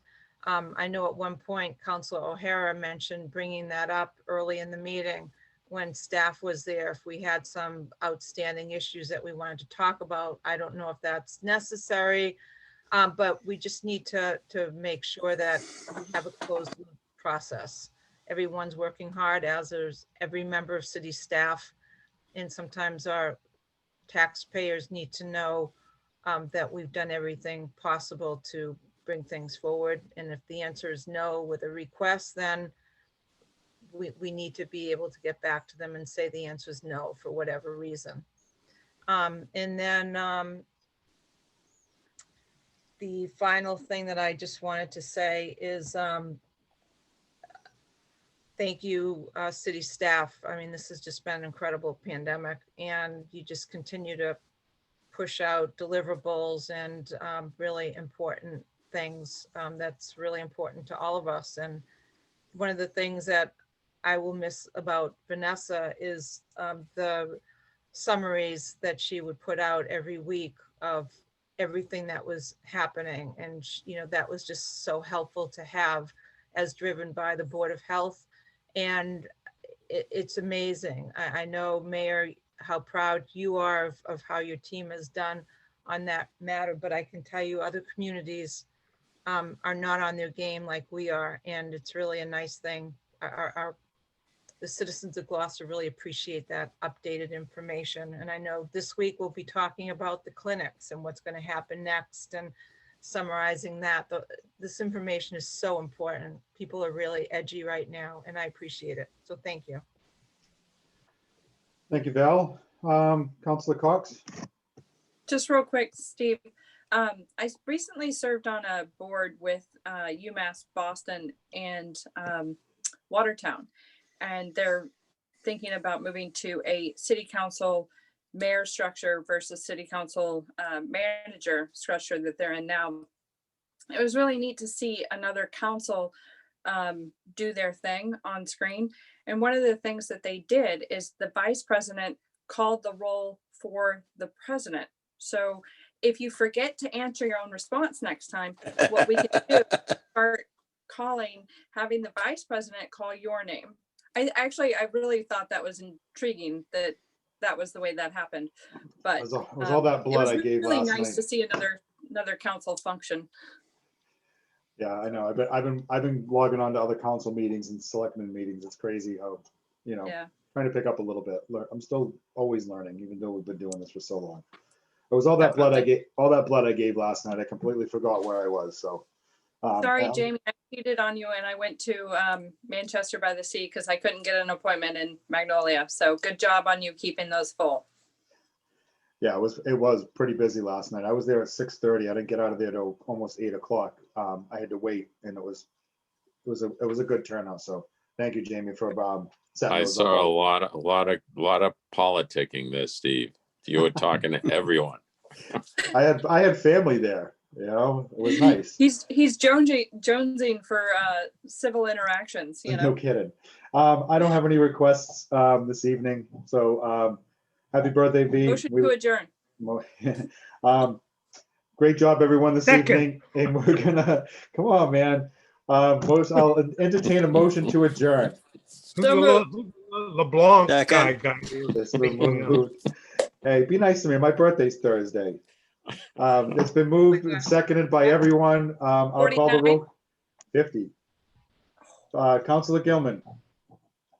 Happy birthday, Steve, on Thursday. you. Yes, to adjourn the meeting. Councilor Holmgren. Yes, happy birthday, special council meeting birthday. Ew. Yeah, I know. Right? Councilor LeBlanc. Yes. Councilor McCarthy. I'll see you Thursday to wish you happy birthday. Yes. Thanks, bud. Councilor Memhard. Did you shave for your birthday? Was that the deal? I gotta feel younger. I'm my midlife crisis thing, or whatever you want to call it. Yes. Councilor Nolan. Does that mean Thursday you switch to the pink weights? And yes. I'll always be lifting the blue weights. Councilor O'Hara. Yes, and happy birthday, Steve. Thank you. Councilor Pat. Yeah, before I vote, I have to get a commitment from you that you'll make the blood donations for both Sean and I, since they don't want our contributions. So are you going to do that? Okay, thank you. Then my vote is yes. I'll have him do both arms next time. Councilor Cox. You're 4 years older than me? Wait a minute. I said 15. Oh, okay. I thought you said 50. I was like, oh my God. I thought we were the same age.